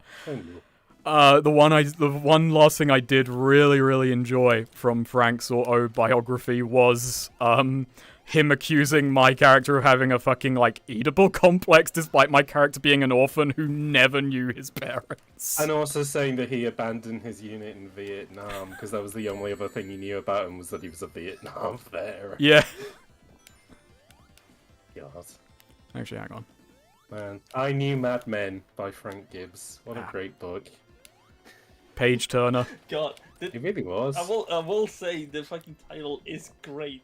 Well, the title's the funniest thing about it. It is like something that you would expect, Oh, like damn in a bookstore. I tried to get cocky with that. That was stupid of me. Let's see now. Oh, they're Oh, talking damn. about copywriting. Copywriting. Copywriting. Oh, they've completely ignored us. That's fine. That's fine. In fact, They're this probably thing- having a better this happened last conversation. stream when they were talking about anime as well. Yeah, It's fine. I'm having a hard time with this Frank, hand. this It's the most old simple man pattern, but it's like the timing is so okay. Yep, there we go. All right, I got it. Old Man Steve, Henderson? I don't know who Old Man Henderson is. Old Man Henderson is like a fucking classic tabletop story of a guy who like derailed a really shit Call of Cthulhu campaign by like metagaming, writing a backstory so long that the GM couldn't like double check what the character should Oh, know. And he had like a ton of absurd stuff in He it. had a ton of absurd abilities, and he died, but he, like, fucking actually, in a Call of Cthulhu campaign, did take out a pretty big fucking beast. It's a fun, it's a fun read. I have no idea how true it is. It's one of those things you read and you want it to be true, you know? Even though it Is it like probably that- isn't. Man, I'd like- Is it I- like that Naruto game? Yeah, it's like, what's that, Naruto? Legacy Wars. Legacy Wars. It was a cool campaign. If I had the fucking stones, I'd send an email to DC and be like, "Oh, just let me just run a camp." That We can is, combine it that with the would be Western show raw system. arrogance. But I would say, what do you have to lose? Oh, exactly. It's just a waste of electricity. You're gonna have comic reviewers ask you, Oh, this I had makes no no rings. sense. Am I meant to believe that the Batman of this universe is Wait. an actual Batman? It doesn't make sense. No, do you Yeah, remember? that's Do you remember that? Because That's so not here's an the thing: we impression of have. anyone in particular. That's just me doing a a comic reviewer's voice. I was gonna give it away because I think it's a really funny idea. Oh, what you mean? Me sending Linkar. But yeah. So people at home, you might not know this, but you may be fans of the platform Patreon, and you may also be fans of the comic book reviewer Linkara, atop the fourth wall. That's his thing. He has a Patreon tier, which is for. I think we worked it out. It was like 200 quid or something. Yeah, you have to be in like a $50 or $100 tier for X amount of time. The maths are simple. I Yeah, just can't remember what the basically- figure is. Basically, he will review anything that you send him, but it has to be something like consumable. Like either it has to be like a comic, like 3 comics from a series, or it has to like be 2 episodes from a podcast or something like that. And so my thought was to send him 2 sessions of the Gotham games and see what he thought about them. This is the most That- expensive bit because, like, here's the thing: these aren't like publicly consumable. We recorded this, and like only we can listen back to it because I just have the Yeah, it's fine. recordings like hidden away. But Yeah. just you edit that into a podcast format and make him review your like Batman tabletop fan Well, I fiction. started editing 77 into like kind of podcast consumable ones, but that I don't know, that just became way too much. Like, especially like the later sessions just ended up getting longer and longer. But like 86, we figured out which one we'd send, which was the one where Frank came back. Oh yeah. Oh, Which was no. Haunted House, because that had all the best lines in it, such as if I wasn't in this wheelchair, How do I I would do have that? hung myself a long time ago. Oh yeah, that was fucking funny. Yeah, That was the I think it most was a bit- bleak fucking. I was fucking okay. I said we'd stop talking about this, but no, I have to just fucking say. There are people there are people talking okay. about Gotham. It's Okay, fine. all right. It's People aren't fair, bored. yeah. That okay? If people aren't bored, then I'm fine. I'm just always worried. I always worry because tabletop talk always happens, and I always feel like, people don't care. But Tabletop is fun, people. Get into a tabletop game. yeah, but Hey, if you wanna listen to a tabletop series that is publicly available, may I suggest Quest and Show from the game master behind the Gotham game that we're talking about currently. I shouted that out last time. The podcast That's true. with the table, like the real. Blah, blah, blah. Do you remember? It's the role, it's the tabletop- actual it's the play tabletop game with a house difference. With a difference, yeah. That Yeah, was your famous, but without all that flubbing before it. Yeah, The flubbing was an original addition I made this time. that's true. So Frank. So in a Frank. wheelchair. Frank in a Well, wheelchair. So Frank was in a wheelchair because his leg got chopped off at the end of 77. Also, his hand was fucked because his best friend at this point, who had gone fucking mad and turned into Man-Bat, bit his hand off or something like that. Basically, Frank was in a hell of a state, and then he went to prison. Yeah. His fucking Man-Bat friend didn't. It's just even more fucked thinking about it. Oh, it's funny though. But I just love that Anyway. the funniest fucking line I've heard in a tabletop game was basically so there's two campaigns, there's 77 and 86. And in 86, James did have a series of like flashback moments where we played our, old characters in the modern day and where are they 9 years later. Sandbots. Yeah.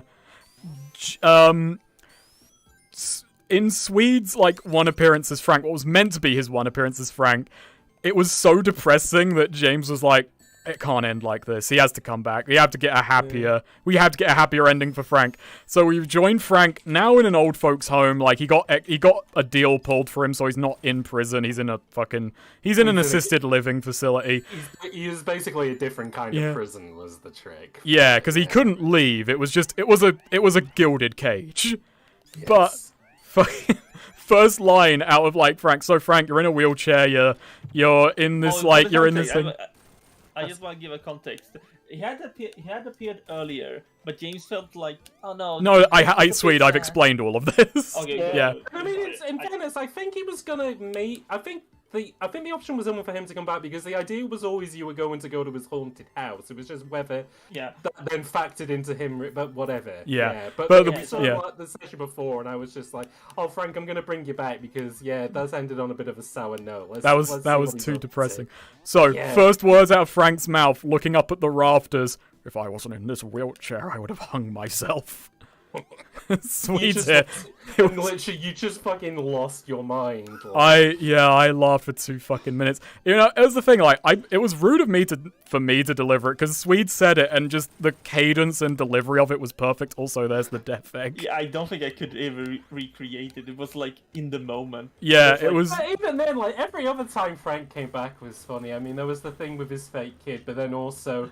So the last session that we did the last session in 2 things, and one of them was kind of like a Grant Morrison, walls are caving in kind of thing. But then the other one was like a cool, big battle that we had, which was mostly that was all the side characters and most of the old characters from 77. And we had a moment where all 3 characters from the 77 campaign were together again. Where at this point, Snake's character, who. Well, basically, he was the Punisher, but he had kind of turned over a new leaf where rather than just killing costume criminals, it was he was actually going after the proper bad guys. But one of the player characters basically hated him after what had happened at the end of 77 because he was basically tricked by him into thinking he was a good person and had dedicated the rest of the decade to try and hunt this guy down. And the 2 of them finally had the chance to have this mano a mano standoff. And the original intent for this session was that it was just going to be Snake and this other player. But then Swede was like, can you let me know when there's a time where I can hop in as Frank? And I was like, yeah, okay, yeah, no problems. So at this moment where the 2 of them are at the side of a dock and this quiet moment, I just sent Swede a message and I was like, hop in. And so I described that this car rolls up and they're just what the fuck is going on? The door opens, he wheels out, but Frank gives and he just says, I finally found you, you son of a bitch. What? The fucking both of the party members of 77 wanted to kill mine. And I can't blame them. It wasn't I don't think I was being that guy. It's just, I was playing a bastard. Well, basically, I think how things ended in 77 as well was that, you'd become a bit of a villain anyway. Oh, no, yeah. I was in the wrong in 77. I wanted to play, I'll admit, I was in the wrong.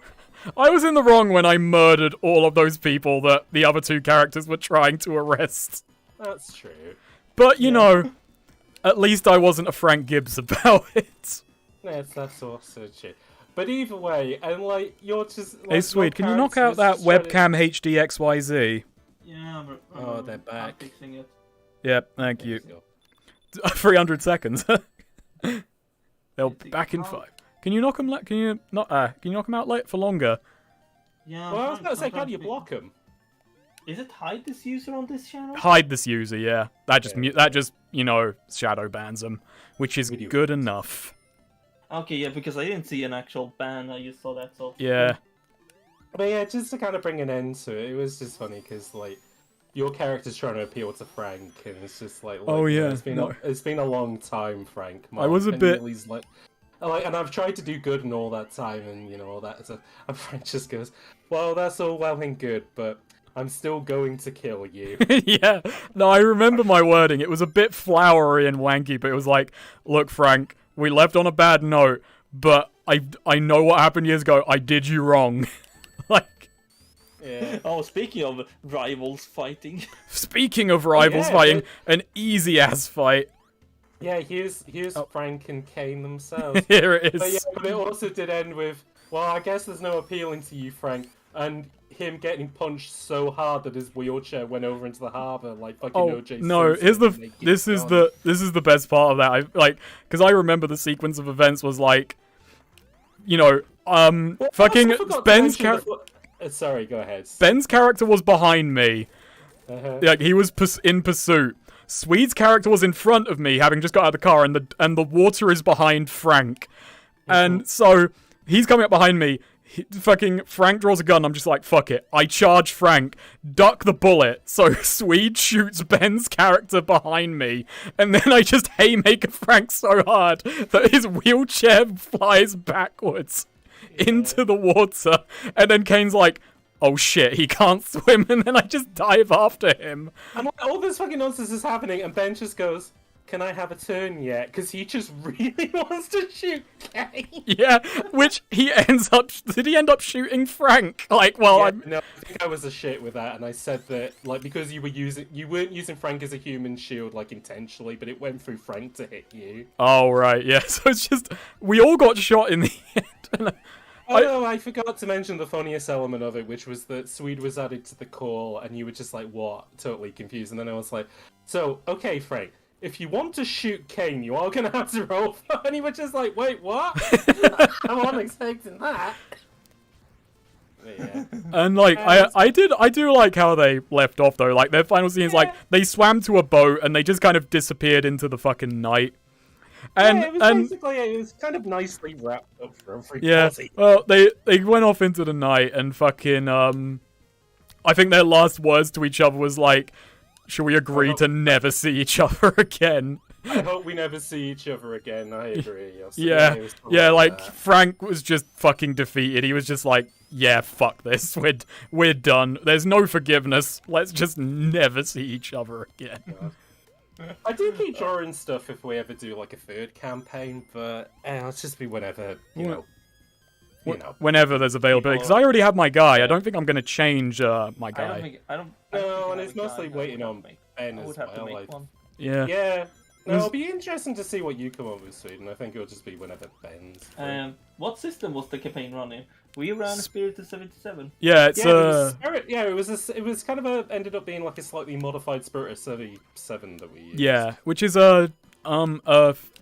powered by the fine. apocalypse. It's a powered by the apocalypse thing, but it's made for running like cop dramas, like 70s styled cop dramas. Yeah, exactly. It's like for like Dukes of Hazzard and like ships and Yeah.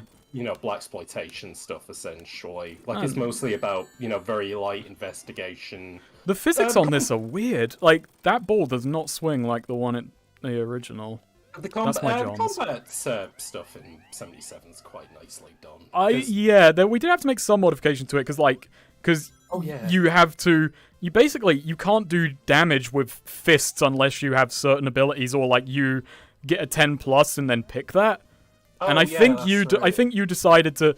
I get the intent of the rule. I actually think it's a really good rule for like if someone doesn't have a weapon, they have to like use improvised stuff. I think I we think the changed only that. combat thing that I changed was that on a 7 to 9 you always did damage, but then picked something else. I think I just changed it that on a 7 to 9 you always dodge their attack and then just pick something else because I think I preferred that made the yeah, sort of the tempo of combat a little bit more interesting than just you're always just dealing damage to one another.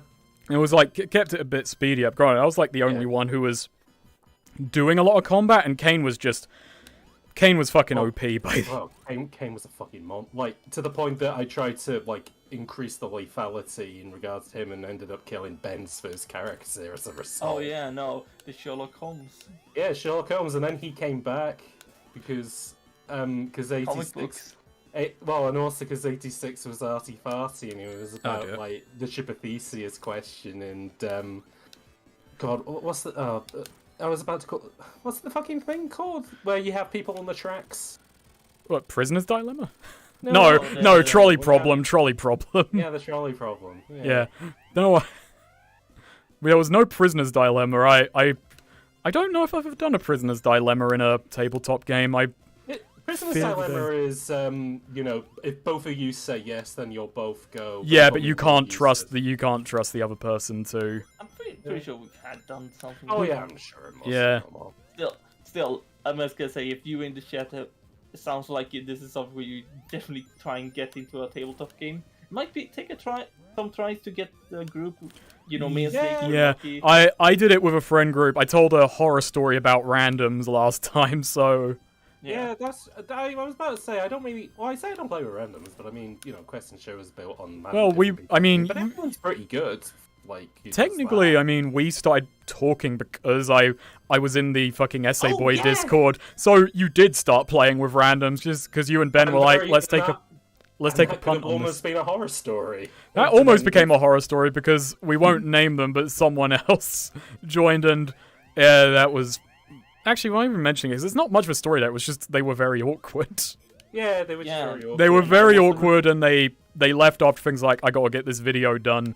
And then I was like, I'll just invite Swede, and that was for the best. Mm-hmm. When in doubt, Snake just invites me. Yeah, basically. Like I said at the time, it was like... Your old reliable. It was like getting a Ferrari for your hire car. It just, like, was the best thing we could have had for our tabletop campaign. Yeah. Oh, I mean, hey, it's Metal Sonic, but he's tall. Is his moveset the same as it is in like at the end of Sonic 2? I don't. Because he might be a bit. He's a bit slower. I replayed Sonic 2 recently, and it's going to be sacrilege to some people. I don't like Sonic 2 that much. I want to say with tabletop stuff, I do wish that... Oh wait, wait, Snake, didn't you say that the first one is your favorite? Because yeah, I'm one of those weirdos who likes Sonic 1 the most out of the classic trilogy, and this is in second place, and then there's a power gap, and I just find Sonic 2 boring. Like, I mean, one's kind of got that fun element to it that they were trying to figure it out, so it has all that variety. Sonic the Hedgehog 2 is like, I don't know, I just find it very repetitive because they were trying to zero in, I think, on what made Green Hill so fun. So then you just have a bunch of... Every level is Green Hilly. They have their own gimmicks, of course. And here's the thing. I like bits of Sonic the Hedgehog 2. I think the first half is great. And I think it's around Mystic Cave or somewhere. Definitely Oil Ocean or like that stage. It's got the hill... something hill zone. God, my memory is fucking schmecked. Yeah, I don't think it ever recovers, and then Metropolis can fuck itself. It's so boring. Alright, this zone I am definitely timing out, by the way. Dang. I always time out. I'm gonna have to be a B for a moment. That's so fine. Right back. Yeah. But you guys are gonna survive without me, I think. Well, be right. Yeah. Somebody did mention in the chat about GURPS, and that's the only thing I'll say is that I haven't. I remember playing GURPS. GURPS. I like GURPS. GURPS has a GURPS has a bad rep because people think, oh, it's overly complicated. It's like a system for number crunching maniacs. It's not. It's a system where it can be for number crunching maniacs, or it can be significantly slimmed down, you know? Oh no, exactly. It's half the time it's not the system, is it? It's also the GM that runs it. It's a modular system. Like you can pick and choose bits you want for it, like out of a puzzle box. And I had fun with GURPS. It is a bit slow. It was a bit slow in our experience. That could have been that we were all like, this was 2013 and we were all very new to tabletop gaming. Yeah, like I would say that's my only thing is that I've only ever the only systems that I kind of have any familiarity with is like 5th edition and PBTA. Like I haven't really tried a lot of other stuff out, which Okay. I mean they're all gonna have their own strengths and weaknesses, but I think I don't know, it'd be nice to kind of learn the world of tabletop stuff a bit more than. Well, I suppose we tried Blaze in the Dark a little bit as well, but that's built on PBTA as well, so. I just had to make a jump upwards to something I couldn't see, and I was about to make a David Jaff joke, but A David Jaffe. yeah, I was about to make a David Jaffe joke, but I couldn't find my way to it. So that was a good would joke. that count as talking smack about a YouTuber because he doesn't make games anymore? He just makes videos. Oh, I guess it does. Yeah, shit. Okay, I retract my statement about his dumbass comments. Just in case, you know, he's watching the stream and he's Yeah. like, "What a fucking asshole!" He'll invite me to a 2-hour debate stream and then say, look, we'll do it for yeah. charity, so I'll look like a dickhead when I say I don't want to talk to you, David Jaff. But the first hour, but if you do it, the first hour of the debate is going to be him being like, "This is how you pronounce my surname," but you still call him David Jaff. Look, if you do that, you are just asking to have your name said wrong. Like, come on, like, here's the thing, you know, I feel like if you've been to a primary school, you at least understand how bullies work. That's very true. David Jaffe has got the weirdest career trajectory because he went from like one of his first games was like Mickey Mania, which was like this really bougie PS1 platforming game with Mickey Mouse in it, and then he did. What makes it a bougie game? Oh god. Oh, have you not seen it? Like it's basically like, you know how Aladdin was like on the Mega Drive was like known for, you know, they got the animators in to do all the, you know, frames of animation for it. So it Right. looks like, Okay, so so Mickey Mania is essentially the same, and because Okay. it's like it was celebrating like 50 years of Mickey Mouse as well. So rather than just being a fun platform game, it also had to be like this dear. kind of historical thing as well. That's why I say it's bougie. Oh yeah, this because is a cool puzzle. Oop. Oh yeah, this is a cool puzzle.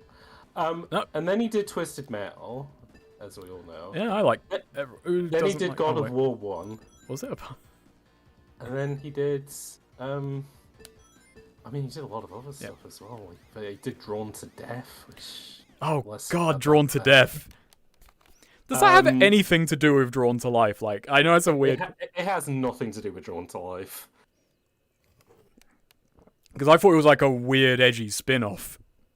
Oh yeah, no, it is. Well, I mean, it is edgy, but nah, it's got nothing to do with Drawn to Life.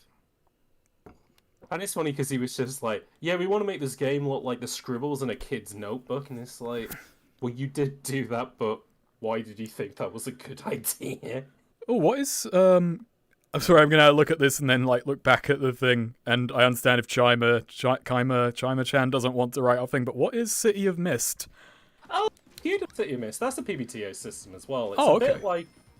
bit like Masks, as in rather than just being you know, traditional deal damage, you know, you have 5 statistics. It's almost a kind of a little bit like Question Show. Like you kind of, well, except rather than choosing like skills and stuff, it's more about like verbiage and stuff Yeah. like that. It's very interesting. I try to get my head around it a couple of times, but the set itself's quite cool. It's basically like really? it's like a contemporary setting, but like all the people in it have like they're based on like mythological archetypes. Okay.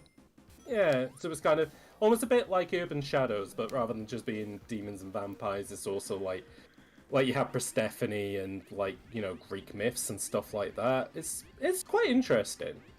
Alright.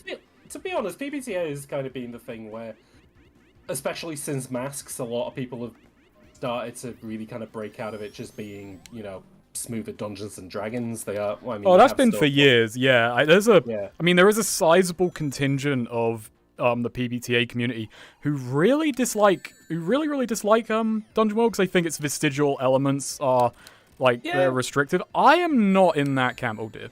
Oh no, I'm gonna die. I do really like stuff like Homebrew World and Chasing Adventure, though, which do just kind of they make it a bit more in line with stuff like Monster Hearts and God, I can't remember what the other one is called, but or even Monster of the Week, where they just kind of smooth down the edges just a little bit more. Oh, I fucked that one. Alright. Fucked it. I fucked it. I fucked it. How far back am I? Not very, I don't think. No, I think you're not that far from the boss. Yeah. Alright, fact, let's he's just right there. let's just be patient. How about that? Be But nice and it's careful. like I actually quite like the vestigial elements. I was happy with the kind of. It's not a complicated game anyway, and I don't No. think the vestigial elements slow it down all that much. I just think the problem I have with it is it's something we worked out over time. Is that doing certain actions is just weird because as you're adapting to the system and you're learning like, well, how do I do this? How do I how do I go gathering information when someone has a gather information move that I don't? And I think it took us way too long to just kind of realize all a move really does is just codifies and gives you explicit known outcomes that makes you better at it. It doesn't stop other people from doing it. It was the thing that I figured out for Quest and Show, which was just the fact that moves are just... They just help the GM out, essentially, because at the end of the day, it's meant to be fiction first, where Oh dear. a player describes what they do, and if it fits into one of the moves that exists, then you have known outcomes, essentially. Which, is a good way of doing it. I'm just gonna Hello. brute force I hear you talking. brute force talking bum about rush the moves. boss. We're talking about moves, so... Cower in a corner, that's what Sonic does. Oh god, this guy has a lot of fucking hits. Kids. It's okay to hide in the corner, especially when you're scared. Holy shit, I'm so scared. I have a mortgage coming up. Some of the Hedgehog has a mortgage on what? On his hedgehog home? It's the big treadmill he lives in. Yeah, the big hamster wheel he lives in. Actually, Tails, his workshop, he put that in Sonic's name. Sonic says, "Stop, drop, and I'm trying roll." to read the chat and figure out what they're talking about. It has become tabletop RPG chat, which is a nice thing though. I'm nice. not Yeah, I can super. talk- I I'm can not talk about super that. wired in at the moment. Somebody mentioned a loop in the third game, and I'm wondering what they're talking. I mean, I imagine there are loop in the third games because he's been around since the 70s. You know, a so- Cowboy Bebop tabletop system got announced.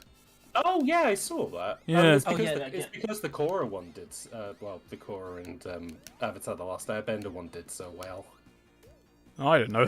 Oh, I forgot about that. Or I never heard of it. Well, it's because none of Sure. us. Well, I say none of us. Yeah, it's because me, you, are sweet. No, that was actually kind of funny No, because that we are not. Despite it being pivotal to so many childhoods, we are not. Yeah, we are- I'm not gonna. Yeah, I watched it as a I'm kid. not gonna say who, but there was a point where I was working with somebody and they said, "Didn't you watch this growing up? It's so pivotal." And I basically had to explain to them that in the UK it was only available on satellite television, so very much it was a bougie cartoon for kids with money. And they were like, "Oh, Oh okay. yeah, no. Oh, yeah, I forgot to say earlier on, but because you described that game as a bougie game, now I'm just thinking, Donkey Kong Country, the first bougie platformer. I'm gonna say Donkey Kong Country, also a bougie game, 100%. Wow. I'm going to make a video about the top 10 bougiest games of all time.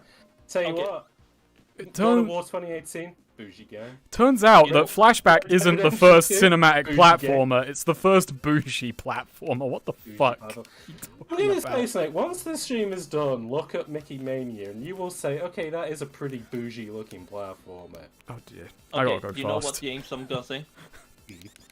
The Super Nintendo was the bougie console out of it and the Genesis. I feel I agree fucking... with that, because the Mega Drive was cheaper and had kind of a, not trashier, but kind of like a more, Yeah, a bit more of a rockier aesthetic to it. Well, yes, it's the Ooh. I guess maybe the the working- TurboGrafx 16 was more of a bougie console, but... I mean, actually. it depends. Like Oh no. in the UK and stuff. Like, actually, no, No. I wouldn't say that the Amiga was bougie. Oh god, well the Amiga was fucking No, the expensive, but it wasn't bougie. microcomputers tended to be... Well, I mean... The they were the weird. They BBC were the bougie. BBC one definitely wasn't bougie. That was cheap as fuck. Well, no, the Specky wasn't bougie or anything like that. No, Yeah. I think you're spot on. The Super Nintendo was a bougie console. I find it Yeah, no, like- one thing I find really weird is that my mother apparently did used to code on a Commodore, but she Oh. can't work. She can't work anything to save her life. I mean, in fairness, my mum used to use an Amiga at a job like in the 90s, and like, yeah, she can barely use an iPhone. Yeah, but like it's also like a difference because Yeah. especially with Commodore, you didn't have a graphic user interface. You literally typed in everything. Yeah, no, you had a Um, command um, line. Well, I mean, in fairness, this was like 30 years ago as well, so... Yeah. You know. Maybe if I, like, got her a computer that had a command line interface, she'd be right at home. Oh, get her a Linux computer. Oh, yeah. Or a Linux computer. Nah, that Atari 2700 is not a bougie console. No. That is a we made a mistake console. Actually, can this emulate to let me play games? Oh, that's a bougie console. Does RetroArch do Philips CDI? It does, doesn't it? I would have thought so, which should be good. Oh, fantastic! Because you can play... not only can you play all the best Nintendo games, but also Plumbers Don't Wear Ties. Well, why would I play it now when there's a HD remake coming soon? No, Snake. The real reason to play CDI is the Flowers Robert Maplethorne. Oh yeah. Hang on, I got to pause for a second. Also that version of Ow, Tetris. my eye. Oh, the CDI was bougie because Yeah, my the head's CDI all was right. bougie as fuck because it was nearly $1,000 when it came out. yeah, and no, it's also the whole thing was it wasn't marketed as a console; it was marketed more as a all-in-one system. I had to take my headset off for a second because I've been wearing this so long and this room is warm. So fucking sweat in the fucking eye. That's fun. Ugh. That is the worst. I'm sorry I said that because I know it's disgusting, but Jesus. Yeah, I'm trying to think of consoles that are. Yeah, we're Yeah. not trying to follow on the stupid train of logic that I've created of IGN's top 10 bougiest consoles Yeah. and Yes, you know, software. the I do 360 remember was actually when bougie. I used to pick up, gaming magazines and, they'd have distinct categories. They'd rate graphics out of 10. They'd rate, replayability out of 10. I remember there was always the bougie out of 10 rating, which I never got that But you until do say today. that, though, Snake, but would you agree that Edge is a very bougie game? I think I said that to you because I had 2 copies of Edge. I only have two, and I remember reading that as an 11-year-old and just hating Edge. I just found it so wanky. This is pretentious. Yeah, like 11-year-old me could recognize that Edge magazine was pretentious as fuck. Meanwhile, Snake, I have like hundreds of copies of Edge. Oh yeah, Snake, you got someone Yeah. apparently thanking you for a thing. Oh, what's that? Hello. Last time I asked you if you would do a video on Yeek, you went back to it at the time to finish it. Thank you so much for that, Snake career. It was amazing and some of your best work. Thank you very much. Thank you very much, hello. And hello. Hello. You say goodbye, I say hello. Oh yeah, I was playing The Good Life, and do you know what? Fucking the weirdest thing was, like, the reference that immediately caught me off guard was like, wow, they did some homework, was the first email you get from your company is, nice to see you, nice. And I was like, fuck. That's funny. Why am I running? I'm gonna keep running, though. Why are you running? Why are you running? Why are you running? Also, Pyrogen. Yeah, the 360 out of that generation was definitely the bougie console, but it's No! No! The PS3 was 600 quid, sweet! The Xbox 360 was not... the Xbox No, I 360 said PS3. No, Oh, sorry, okay, the okay, Xbox okay. 360 was the PS2 of that Oh, no. generation. Oh no, sorry. Yeah, no, sorry. No, The but Xbox 360. One. Oh, was right, bougie. hang on. I remember this. I say. Yeah. I hate this boss. I'm so bad at it. I can't time. I probably misspoke, but yeah, no. The fucking. Is 360 bougie was a a British word? I proletariat. mean, bougie is just kind of. I think bougie is something I've picked up from my sisters because I think it's something that they say on like ITV2 programs. Basically, bougie is just a posher way of saying posh, essentially. Yeah, Yeah. it's basically like talking about the proletarian Well, I think versus what I the. was about to say. I think Well- bougie is a shortening of bourgeoisie. Yes, it is. Yeah. Yes, it is a shortening of bourgeoisie with a, Bourgeoisie. and it has a negative connotation because it's just kind of implying you're a rich wanker. Well, yeah, Yeah. exactly. That's yeah. You care more about money than like sense or taste. Well, no, that's Yeah. well, that's nouveau riche. Nobody. That's, but I think That's like, no, you're thinking of the chocolate. Oh wait, no, sorry, that's Ferrero Rocher. Never mind. Actually, here's a question. So, in the which generation is the PS2? So PS2 is obviously the working man's console. I would probably say either the original Xbox because I don't think the GameCube had Come on, enough, come on, come on. Yeah. like anything to be bougie. Yeah, and also I feel the Smash Bros. Community being associated with it has devolved its bouginess. Well, I mean, a lot of pedophiles are, you know, are rich. Snake can break his own rules on stream now, can he? Right. And he's the streamer. Wait, what rule is it that I can't call Smash players pedophiles? I'm gonna say half politics, half YouTube on that one. Okay, I'm allowed to vague post about YouTube. Yeah, you can vague post about pedophiles on the Smash community. Wait, wait, hang on. I want to clarify that the way you put that makes it sound like I'm in on some knowledge that there is a Smash pedophile that I can't out. Like that's how that's coming off, which I'm gonna say it now. I'm going to say to the people at home, watch this space. I'm gonna say don't watch this space because I don't know any secret Smash pedophiles. Watch this space. I know exactly one Smash player, and I hope they're not a pedophile. I'm pretty sure they're not a pedophile. Oh, yeah. It's just stole my ring. I got fucking ring cucked. My ring! I need that to live! Oh shit. Meanwhile, fucking Eggers is there, just like pumping buttons. Yeah. The PC is sadly becoming inaccessible Oh. thanks to chip shortages and scale. I mean, PC has always kind of been. No, I mean it used to be better. I got a new PC at the start of the year, and I was really lucky. I just got into it.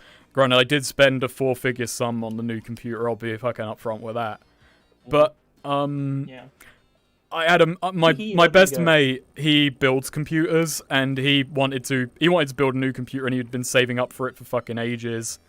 And he kept putting it off, and now he can't fucking do it. I think now he's putting aside all the money. He's like, I'm just gonna do a trip to America when that opens up. Which that's also a case of good luck there, pal. Good luck, my friend. Oh Jesus, how badly do I have to time this? Alright.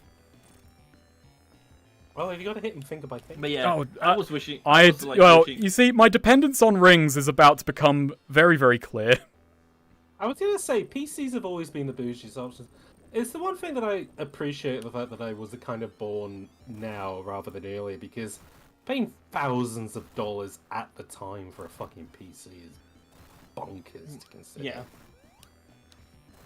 That said, I will say that old home computers have a really nice charm to them. Well, they have an appeal to them, like old Macintoshes and stuff like that, while new computers are just like, they either look like a Transformer's testicle or just a black slab.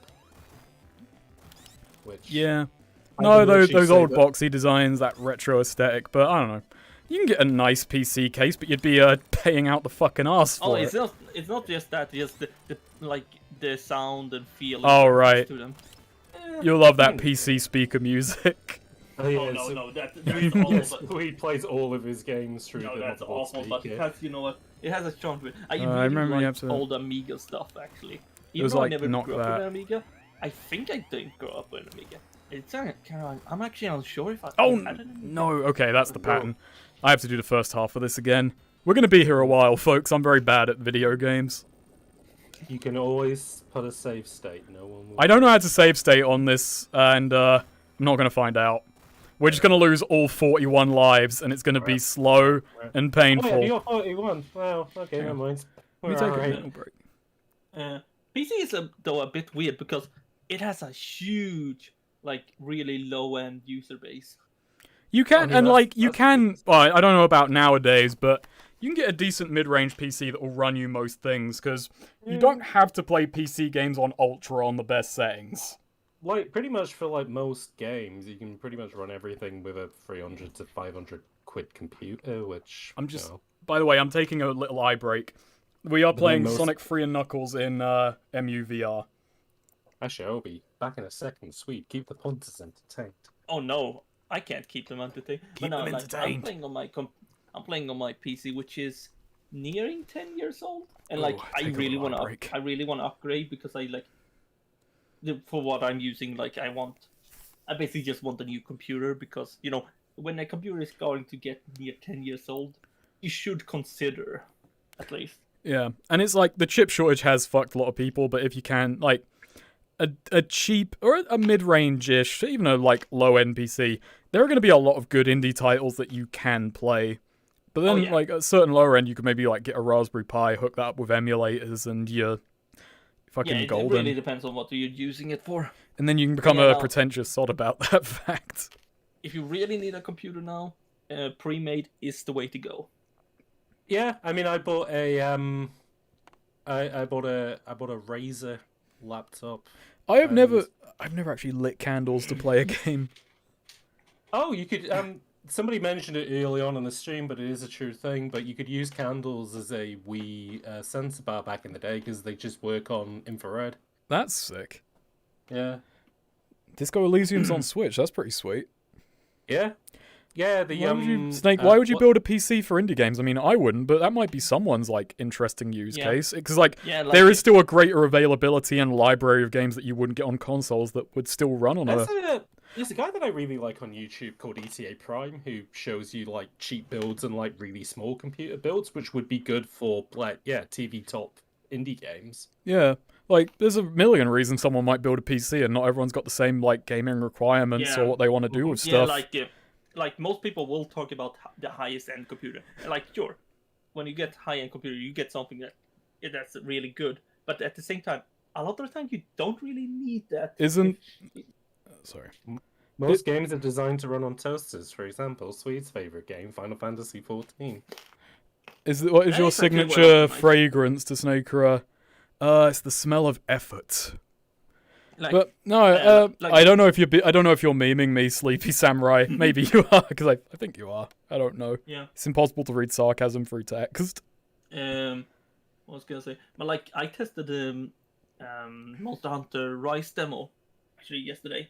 That still runs really good on my computer. Yeah, and like generally, I just prefer playing on a PC. I find it just more convenient and like comfortable. I have a PS4 and everything, but I genuinely just got a PS4 because not all of the Yakuza games were coming to PC. And now because of Lost Judgment, I'm still there.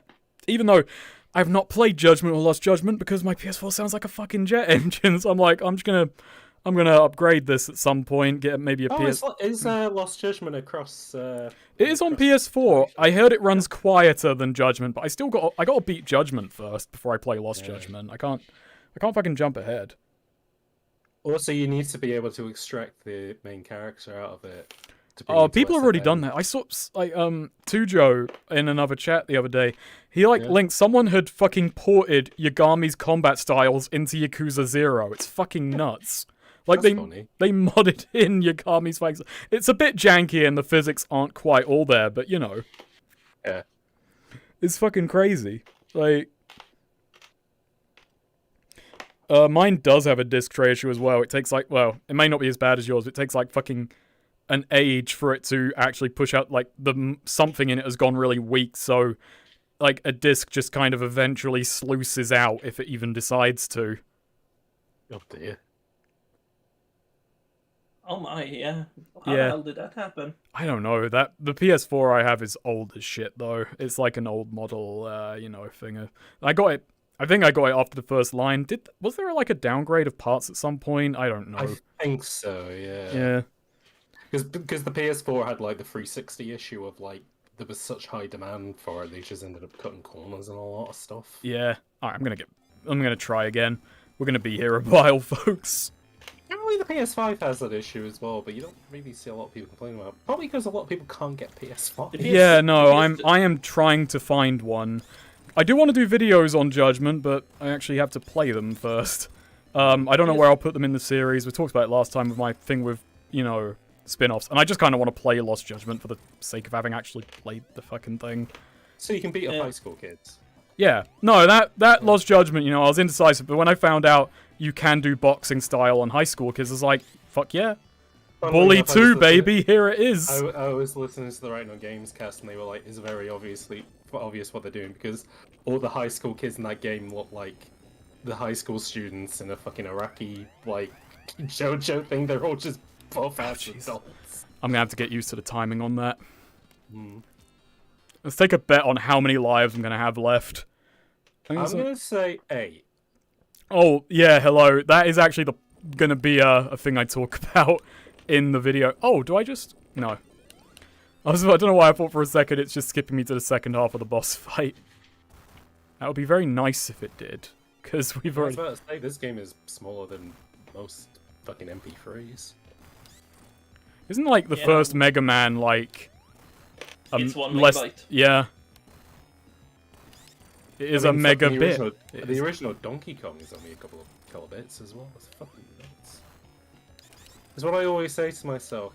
Fucking Chrono Trigger is 32 meg. If your game is 32 gigs, it has to be 1,000 times better than Chrono Trigger. It's just very easy to do. Wow. I'm just kidding. I've never played Chrono Trigger. I haven't even played Chrono Trigger. You have played Mass Effect 2, though. I have, yeah. All like Chrono Trigger. It's Not as good. Does this mean they'll introduce Harry Dubois to Smash? I hope they introduce Blanche Dubois to Smash. Harry Dubois is the guy from, what's it called?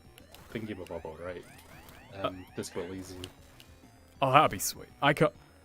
No, why did Yeah, I that's do his- that? Why did I do that? That's the pattern. I'm so fucking stupid. God damn it. I don't You think- gotta learn- I you just gotta got- learn the pattern. Alright. I'll get it eventually. Or I won't and we'll game over and it will be really embarrassing. And that will be where the stream ends. That will be where the stream ends with me hanging my head in shame and then in the review saying, so S3 and K is pretty easy. That's pretty good. Oh, that's pretty cool. Yeah, it just suddenly cuts to just emulator footage, not in the bedroom. I just really badly superimpose it over the TV. Yeah, it doesn't match the perspective at all, or the lighting.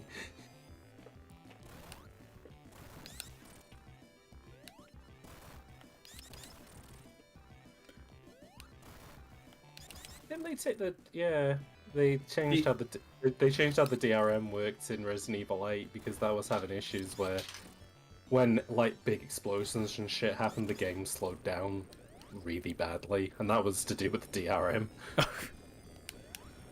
I gotta scratch my nose. What the? That's the worst part about wearing a VR headset when you get a scratch on the fucking bridge of your nose. Did you play your own Mega Drive in this setting as a boy? Yeah, I had a. I mean, it didn't look like that. I did have a Model 1 Mega Drive and a Model 2 later on. Did he have a Sega CD? The what? Did it have a Sega CD? No. Wow. So you missed out on Snatcher and Corpse Killer. Oh, yeah, no. And I played Sonic CD on the PC. Oh, so you played Sonic CD on the PC?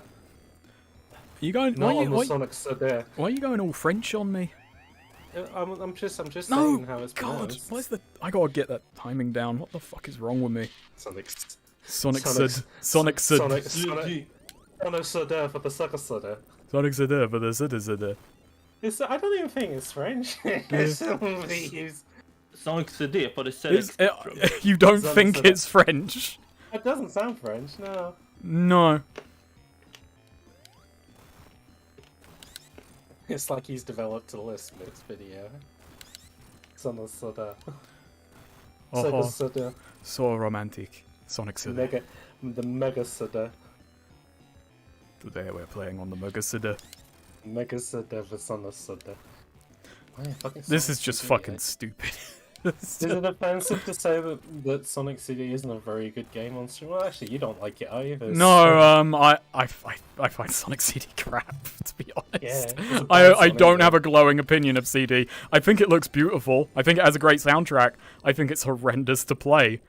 But And I'm gonna have the more contentious opinion, which is I don't even think it looks that good. I think it's a bit of a mess visually. Alright, and then the fire. Yep. And then I hit that. And I hit that. Hey, look! I got the pattern twice. And then the fire. And then the thing. It only took me... Oh, no, I jumped too early! What's wrong with me? Jesus. Bunch of Don Johns in this Also- game. Oh, I'm fucking stupid. I don't know why I do these things. I don't... Isn't Don John the film with Joseph Gordon-Levitt where he's... Isn't Don John the famous lover? Or is that Don Juan? Oh, Don Juan, Don Juan and John... Oh, yeah. Sonic CD is like, crap, but- but you would send it to space. I think it looks good. Oh yeah, that's right. Yeah, you put it on Chariot's. I did, yeah. You sullied Chariot's golden record with that. Hey, I didn't. When in that video did I say it had good gameplay? That's true. Yeah, there was no ludic aspect of that I was like, the aliens gotta see this top tier game. Yeah, that's why I sent that's why I sent Katamari. Katamari, because I think like, you know, if they were used to like God of War 2018, Oh, they'd God. be like, what the fuck is this? It's game But of the when year. they play it- It's game of the year, IGN. Absolute fucking wankers. Oh god. Yeah. It did win Game of the Year, which must mean that no, it won the best game of all time. Oh yeah, it did, God of didn't War it? 2018. Oh yeah, no, and it looks. I haven't played it. I shouldn't have an opinion, but I We should also play it gotta on say, stream. That'd be fun. No. I'm also gonna say it does not look like a game I would rate the best game of all time. But sweet, it's about Norse mythology. That one thing that you love whenever Americans but- make video games about it. Why can't I figure that out? It's so simple. It's the same shit over and over again. I might actually have to look up how to save state like a fucking scumlord just because I don't want to game over it. But I don't know. Don Juan is a reference to Don Juan, reference to famous poem by Lord Byron. Lord Byron. You can do it. who's- Thank you. I don't know if your trust is misplaced in me. Can you It's duck a under the Lord beam? Byron. Can I duck under the beam? Good question. I'll try that. Yeah, I thought. Yeah, it looks like it's. That would make this a lot easier, and I've just like been trying to time something I don't have to. I'll try it. We just have to get there first. But if I can, then yeah, we'll be. And then I'm gonna die to the fireball when I forget that exists. Lord Byron's the guy that Victor Frankenstein's based on, right? Because Percy Shelley and Mary Shelley were pals with him. I think Is that so. correct? Yeah. That's the only thing I know about Lord Byron. Other than the term Byron-esque. Which purely means they're like Byron. I'm getting don't filtered get by a the game I chain. beat as a child. It's fucking impressive how my fucking reflexes have waned. You're an old Yeah, man you- now, Snake. Yeah, That's what or I'm my saying, or you I'm just won't be joining an esports team with that. no. FaZe will not have me. Trust me, I've asked. Shelley was Byron's illegitimate Let's just test. daughter. I didn't know that. You can duck under it. Hey, thank you. All right, this has can't been duck made under a it. lot more doable. Thank you, thank you. Let me just check. Who said that, by the way? So, yeah, Shiok. Shiok, thank you, yeah. All right, you have made this doable to an idiot. Thank you. He got up too quick. No, I didn't get up. I was holding down. I think it might be like it kind of depends on. Depends Oh, on yeah, the 'cause angle. He's also walking as well. Yeah, so I might have just got lucky on those first two. That's unfortunate. Yes. Yeah. I just thought of something like it was funny, like how you talked about. I'm gonna have Don't to. remember. So, well, the nightmare is coming true. I'm gonna have to time things. Question: what part of Earth is he above? You know, Because I can think like, because those are clouds, right? That's not landmass. Well, yeah, no, we're in space. We can breathe Well, out. yeah, but that's the Earth behind him. Right? It's Mobius. Oh right. Oh yeah, that's right. Because he lives on fucking. Yeah, he lives on the guy from the Matrix. That's very true. That's Morpheus. No, Mobius. That's his name. Yes. That was what he played. It was Mobius. And it wasn't a bald black guy. It was a white bald guy who makes electronic music. Remember when Mobius, like, spin dashed into that Agent Smith? That was fucking crazy. Yeah. Remember when he did the theme tune to Born Identity for a kid? Alright. Oh wow, people do remember that. That's pretty good. I can't believe that his laser beam is powered by the Master Emerald, yeah. No, he got that worked out. What's he doing? Just like passing a light through it? It's and it- fucking oh, soon. dang it. I can't get that. I can't. I swear I'm timing it on the same thing every time, but I can't do it. Yeah, that is a good question, Chariot. Doesn't Sonic Adventure 2 take place on Earth? Now that's you know, a lot of contest around that because I believe it's an Earth-like planet. In the But some people- all right. In the Japanese continuity, it is Earth, and Sonic is from Christmas Island. Is he really? Yeah. That's funny. In the American continuity, in American Bible, they made it was Mobius, and that's also where we got, you know, a distinction between Eggman, well, not distinction, but differently named Eggman and Robotnik and all that.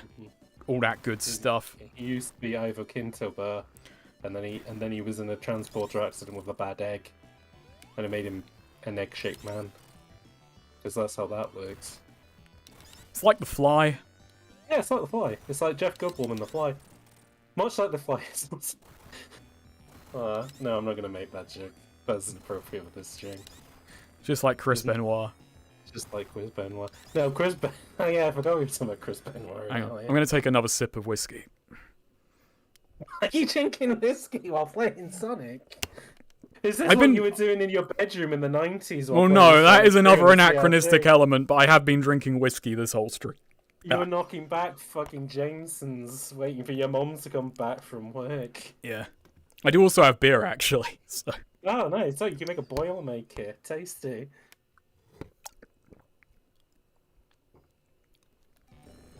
I've got, and it's not Jameson's, it's, Oh, no, I know you don't drink James. it's Woodford Reserve, thank you. I say as though that's fancy. Yeah, but I know you don't drink name brand. Well, no, I mean, I drink bourbon. Oh, yeah. Oh, no, it's too soon. Jesus, I got away with that. Good enough. I gotta stop panicking. This should be titled Max Payne Plays Sonic.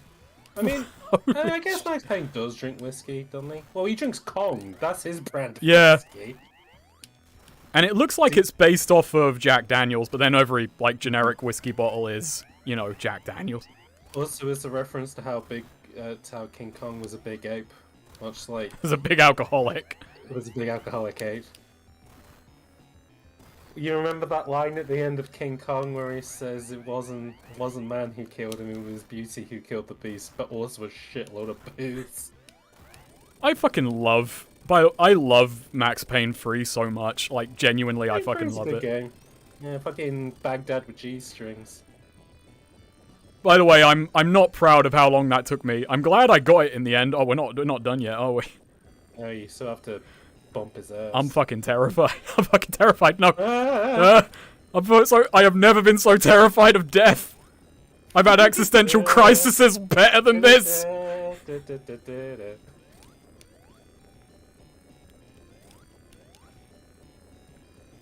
Please. Please, Eggman, please. I beg you. No! What? What? What the fuck was that? What the fuck Oh that? my Do you have to do the God. boss all over again? I do. What the hell was that? Has that ever happened to anyone? That sucks. So we beat Sonic 3? No. No, not yet. We haven't seen the credits. Hold on. It was a fatal drug interaction that killed the beast. I'm just waiting for chat to catch up with that shit. Cause No, a couple of people have seen it. Yeah. Oh dear. Snack, did already people realize this is just an excuse to see Sonic's feet? Oh yeah, they cottoned on. Minute 1, they cottoned on. Was that my phone? Yeah, it was. Yeah. It's just somebody lolling at you in the comments. Fair enough. Someone sending a direct message, you suck at Sonic. You're so bad. And why is it snowing? That's the rest of the whiskey. You should review Brigand Stoned and Drunk. Like, because it would put you on the same... I mean, I've level as already... the guy who made it. I'm already... I think I said earlier, but yeah. I am nearly... Panama will be out this month, or not. It will be out soon. I said earlier on... But not Brigand Panama, just Panama in general will be out. The country will be outed for the end of the month for war crimes. No. Dang. I'm going to give this another go. If Yeah, not, so we'll... I study new stuff about the Smash community. Oh, I'm lying.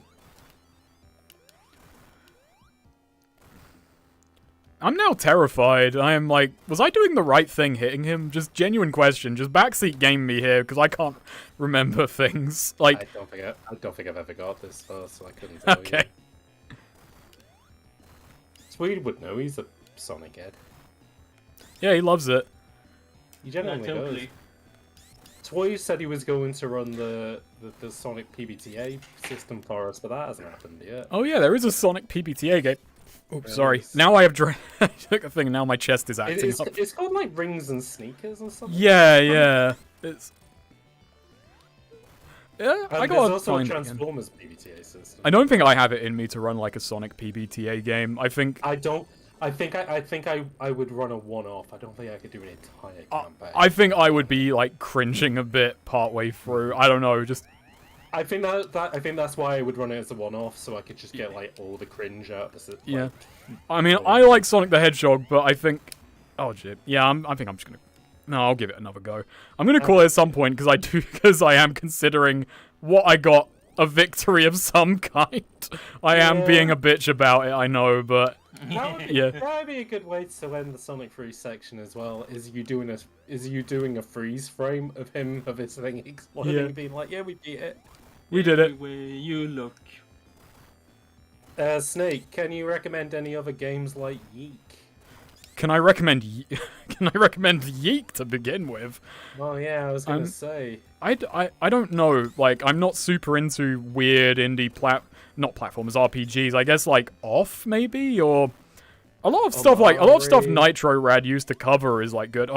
What is that claymation one? What is that claymation one called? Oh, Alex. What's that?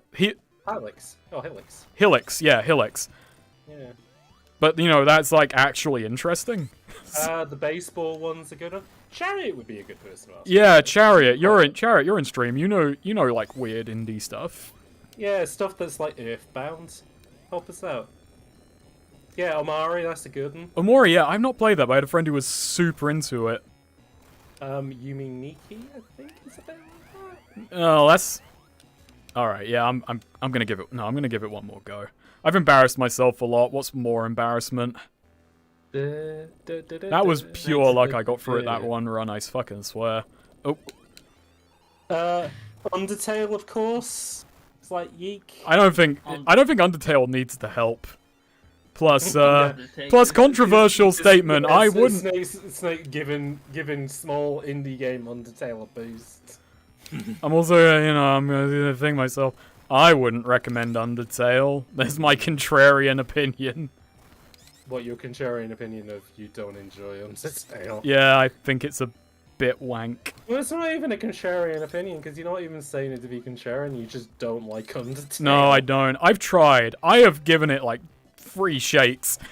And I think 3 hours in, I'm just bored out of my fucking skull. Like, yeah, my sense of humor is particular, and Yeek. Undertale just fucking doesn't do it for me. It grates. I mean, yeah, I know that. Like, you're very vocal too about if there's humor that you don't enjoy. Yeah, I'm particular, and I am particular. You know what's a good recommendation? Barkley, Shut Up and Jam Gaiden. Barkley, Shut Up and Jam Gaiden. That is a good recommendation. Oh, and Lisa. Yeah, Lisa's also good. But I think I'm trying to think of stuff that's like, not recommended everywhere, every which way. Barkley, I think, is the one which is like, I'm surprised no more people have played that. Like, well, I mean, it succeeded the Kickstarter goal for a sequel, which is never coming. Well, yeah, it actually isn't coming out now. They they said it's fucking that's cooked. God, watching. Did you ever see the Games Done Quick, like playthrough at Barkley? No, I've not seen that. God, there is a bit where it's like a really hard watch because the devs of the game are there, which isn't what the hard watch is, but the guy who's playing it halfway through explains a story about like when he started playing it and his father dying of cancer, and it's just like the mood in the room just becomes very like yeah. There are a few moments like I understand people wanting on a big platform wanting to get those emotional stories out and like talk about the meaning of it, but you've got to pick your crowds sometimes. But then also the devs of the game are there, and they're like a bunch of something awful goons, like wearing sunglasses, like indoors and stuff like that, and they're just like patting this guy on the back and being like, they're about this story of his father dying of cancer, and it's like, God, this is a hard watch. More of a hard watch than I'd appreciate if you would be quiet, please. I love that moment though. That's a good moment. That is a good moment. I have fast pants. Yeah! There we go. I didn't fuck it up this time. Or the guy playing Crash Bandicoot. You're just falling to your death now. I'm talking about killing himself. Turns out the ending was the same either way. Oh boy, I sure do love this 360-degree spin animation of Sonic. Never mind. Hello, Sonic. It's me, the Tails. That's what Tails sounds like. I have saved you with the plane. Save Let's go home. You know, I do like the ending of Sonic 2 more when Sonic doesn't have all the emeralds, because Tails is just fucking useless in the super ending. Like, I've come to save you with the plane. Oh, you never needed it. Okay. He just fucking flies. Angel Island.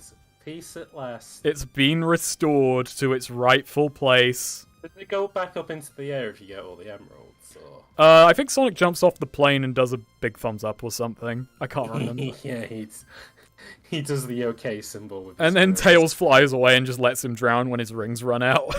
Hey, look how Sonic is spelt. Xenos, he's back. I wonder if it's all the way to the left because the credits are going to appear on the right. Let's find out. No, never mind. Just all the way over. Tails head cannon voice. What do you mean? That is Tails' voice. Like you said, let's go home and eat biscuits, Sonic. Sonic, I built a new plane using your Chaos Emerald. No. Sonic doing the spins. This is Tails' headcanon voice now. Sonic, we gotta go. Sonic, we gotta go. I'm gonna fly you to the Death X, Sonic. Sonic, I've invented a new gun. It's called a Colt 45. He's gonna go very fine, Sonic. I don't know, Sonic. but it's making me think of when fucking Willem Dafoe was Ryuk in Yeah, that was good. I wonder what happened to Sonic. Why does Tails sound like rock bottom? Good question. I don't know. I don't know. I don't know where I got it from, but I always enjoyed a joke in my head that every time I talk about Sonic, he has like a weird voice, but he still talks the same. Sonic, I wanna fly high. I wanna fly. You just think, okay, what if Tails was Patty and Selma? Basically. Tails just using his tails to, like, chain smoke. Sonic, I call it jump. We need a foot massage, Sonic. We need a foot massage. Be sure to get all the corns. Sonic the Hedgehog by Guy Ritchie. I don't know. If it was by Guy Ritchie, he would sound like what's his face? Who's our friend from the Crank movies? Jason Statham. Jason Statham. Fuck is that? It's a Bren gun. Okay. It's a fucking anti-aircraft rifle. Where the hell's my strawberry tart? Sonic the Fallout Ghoul. I have never liked Sonic as a character. I think cocky, arrogant types just kind of annoy me, or at least I fucking love Sonic. I fucking love the cocky, arrogant. I completely disagree with you on all those points. I love him for all of those elements. Well, here's the thing about Sonic. It's not so much that he's cocky. It's like, I think his best characterization is in Sonic 2, where it's not so much cockiness as he just fucking loves freedom and he just gets into this shit because he enjoys it. And it's not so much cockiness so much as he just enjoys the thrill of doing this shit. Yeah. That is my mega overthinking the Sonic franchise interpret. Oh, he gives you the finger anyway. He's gonna fall into the fucking ocean. He doesn't have it. What's he pointing towards? Why is he pointing at the house outside? Look, it's Eggman with a gun and the emerald. Sonic, you fool! You're gonna bigger than me. I'm going to swallow it whole. Yeah. Watch me now, Sonic. I shall eat it without cream. Sonic is a 12 rated Dante from Devil May Cry. That's not a bad way of putting it, to be honest.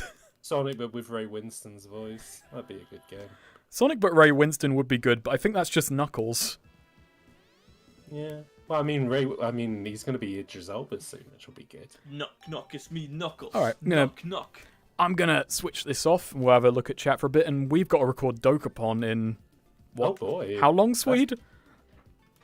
When do we usually... I think it's 9 p.m. we're starting Dokapon, so... Oh, so you haven't got long. I mean, it usually takes like an extra hour or so, but like, yeah. Well, yeah, but we're usually chatting in that time. Yeah. Dang. We're recording more Dokapon today. That's going up on Harold Finch's channel, Mr. Cool Manist? Yeah, I think it is. Have I detached myself from the TV? There we go. Wait, Snake, before you end the VR. Yeah?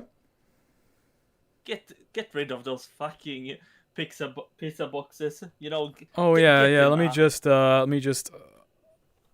Oh yeah, fling him out the window like. There we go. There we go. Actually, look inside of one of them. Oh no. They're all Actually, empty. even better. Now that you finish Sonic, throw the TV out the window like some kind of punk. That'd be good. Oh yeah, it's like an an angry viewer. This game sucks. What a shitload of fuck! Fuck off, fuck. I'd rather shove a bull up my anus. Classic, classic VGN line there. I'd rather 69 with Thatcher. Dennis Thatcher. I'd rather get vored by Justin Silverman. That's Oh no, that's breaking the YouTube rules there. gives a fuck. It's Justin Silverman. Justin Silverman's the big guy who does the Screenwave stuff, right? Damn that bulletproof glass. Damn it, indeed. God damn it! What a shitload of fuck. It's because your mum knew you were gonna throw the TV out the window. I love that my AVGN impression is in no way even beginning to sound like AVGN. Wow, what a shitload of fuck. What a shitload of fuck. It's not even the beginnings of James And Rolfe. this is where your mate dressed as Bugs Bunny comes in and says, hello, yeah. Hello. What's up, Doc? Hello, George. You need to take some tips from Billy Mitchell. That's right, we're gonna cheat. That video is so great. It's so good. Old fucking nerd is so good. Snake is being this rude. news- I am being Also rude, so I'm good. sorry. This You're being game dude is awful rude. I am the game dude. I ran from Canada and here I am. That's the thing, Skylar. I am the game dude. Now it No, looks like you Walter! Remember in Breaking Bad when she said, no, Walter, No, Walter. don't. Walter. My favorite of those Breaking Bad comics is when it was like, no, Skylar, I am the danger. Well- I'm gonna kill your family, was Skylar, we're in danger. I'm just gonna do this quickly. So, I downloaded a big pack of 630 Genesis ROMs. I downloaded that in like 2006, 2007, and I've kept the same folder the whole time. That folder has a fucking text file in it, which shows that the guy compiled all these ROMs in 2001. So I have like a 20-year-old folder of ROMs that I downloaded off LimeWire that weren't a virus. But I just want to show, and I'm not going to put it on because I'm not going to get my channel terminated, that this folder came with a ROM. A, B, C, D, E, F, G, I H. also like how they're just called like Batman 2, Batman 3. Wait, where that's is it? not what the games were called. Look, there is just a ROM called Hentai Collection 1. Oh, nice. Yeah, Oh no. just a Genesis ROM of hentai pictures. Okay. Yeah. I'm not going to put it on, even though it would be very interesting to see them with CRT scan lines. Oh, Robert Murray Balls is a great game. That's like one of the first 3D fighters. No and the way that shit. they did it was by No shit, you're overlaying not allowed to balls see on it. top of one another. Also, I don't think you can find this. Like Snake said. I got this LimeWire. folder off of LimeWire when I was in secondary school. This thing has been across several computers. Like, Oh, you know what would be great, Snake? You know what would be fucking great? King's Bounty. One of these. You know what? One of these ROMs actually contains like a file with viruses. And just Oh yeah, and it's Funny. just been waiting all this time until I like fuck this up. Oh, Moonwalker? Really? What the fuck? How come Oh, AVGN no. has never had that bit of just dropping his console like a fucking idiot? I keep dropping the console. This I mean, console's he too dropped it. slippery. My hands are dropped it. covered in butter. he dropped it. He dropped the TV in the 5200 review, which is I still. Oh, yeah. think one of his That is a best good videos. bit, yeah. That is a fun bit. Moonwalk. It's- Oh, Snake. Question: can you get to like a kind of shoddy CRT like that's kind of funky?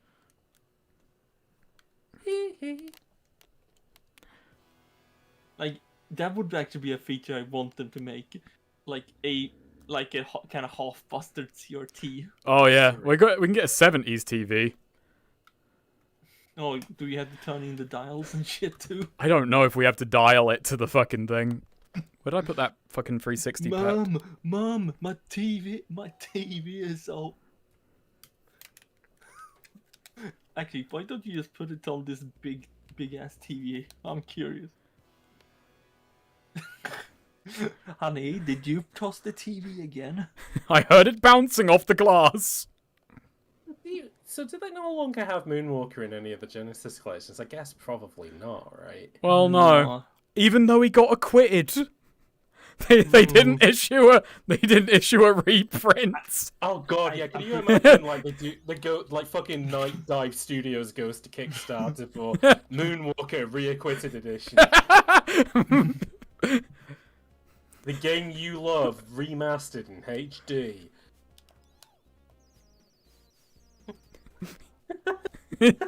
We can't. I just can't see anything. It's just fucking stuck at the side of the room. You can't even hear it. Are you okay? Honey, are you okay? Are you okay, Are Annie? you okay? Are you okay? Are you okay, Annie? Are you okay? Are you okay? You've been hit by. You've been struck by A smooth criminal. Yeah. A bit... Don't forget that some of Michael Jackson's music videos were directed by famous Hollywood director Max Landis' dad, whose name I've totally fucking forgot. John Landis. This is a game about walking up to children, just so we're all clear. Yeah, and also shooting magic out of your feet. And kicking women when they get in your way. Woo! And also, when you collect all the children, a monkey jumps on your back and points you to where the exit is. Hey, monkey. Yeah. Yeah, that is the monkey on Michael Jackson's shoulder. Pedophilia. The original helicopter dad, John Landis. Yeah, that was a good joke. I'm not going to explain it to Swede or Snake. They can find out in their own time what that means.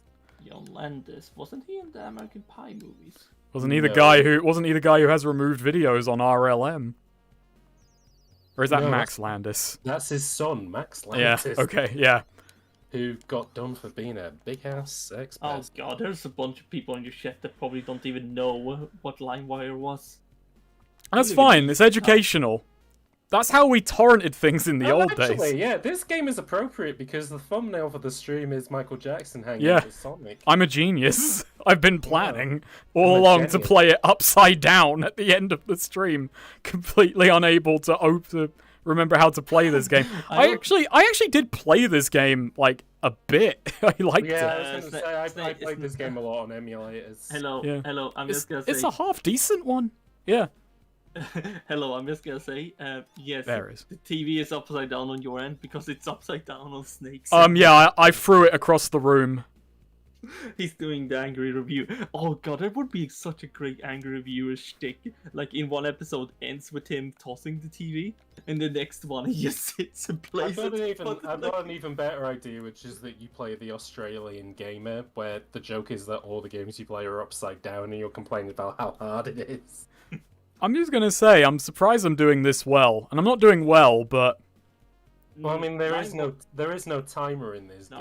The big thing about LimeWire was basically everything was fucking a virus. Like, because this was early internet, everyone who used it was an idiot kid who would download Linkin Park in the end.exe. Yeah. LinkinPark.exe. I mean, I will say... no, actually, I don't know where I'm going with this. What Don't was worry. the one before LimeWire? Kazaa, right? Because that was the one that the guys who made Skype, that was like one of their first projects. Was it? Oh. Yeah. Yeah, and then before that was Napster, which, you know, famously got taken down by Lars Ulrich from fucking Metallica. Alright, I think we're gonna stop here. Don't adjust your sets, I have to adjust mine. God, no. I have seen The Wolf. I've seen every episode of Game Dungeon. Yeah, I like the pumpkin joke, the pumpkin gag. Now, it's fun. now I really want to make an avant-garde fucking thing.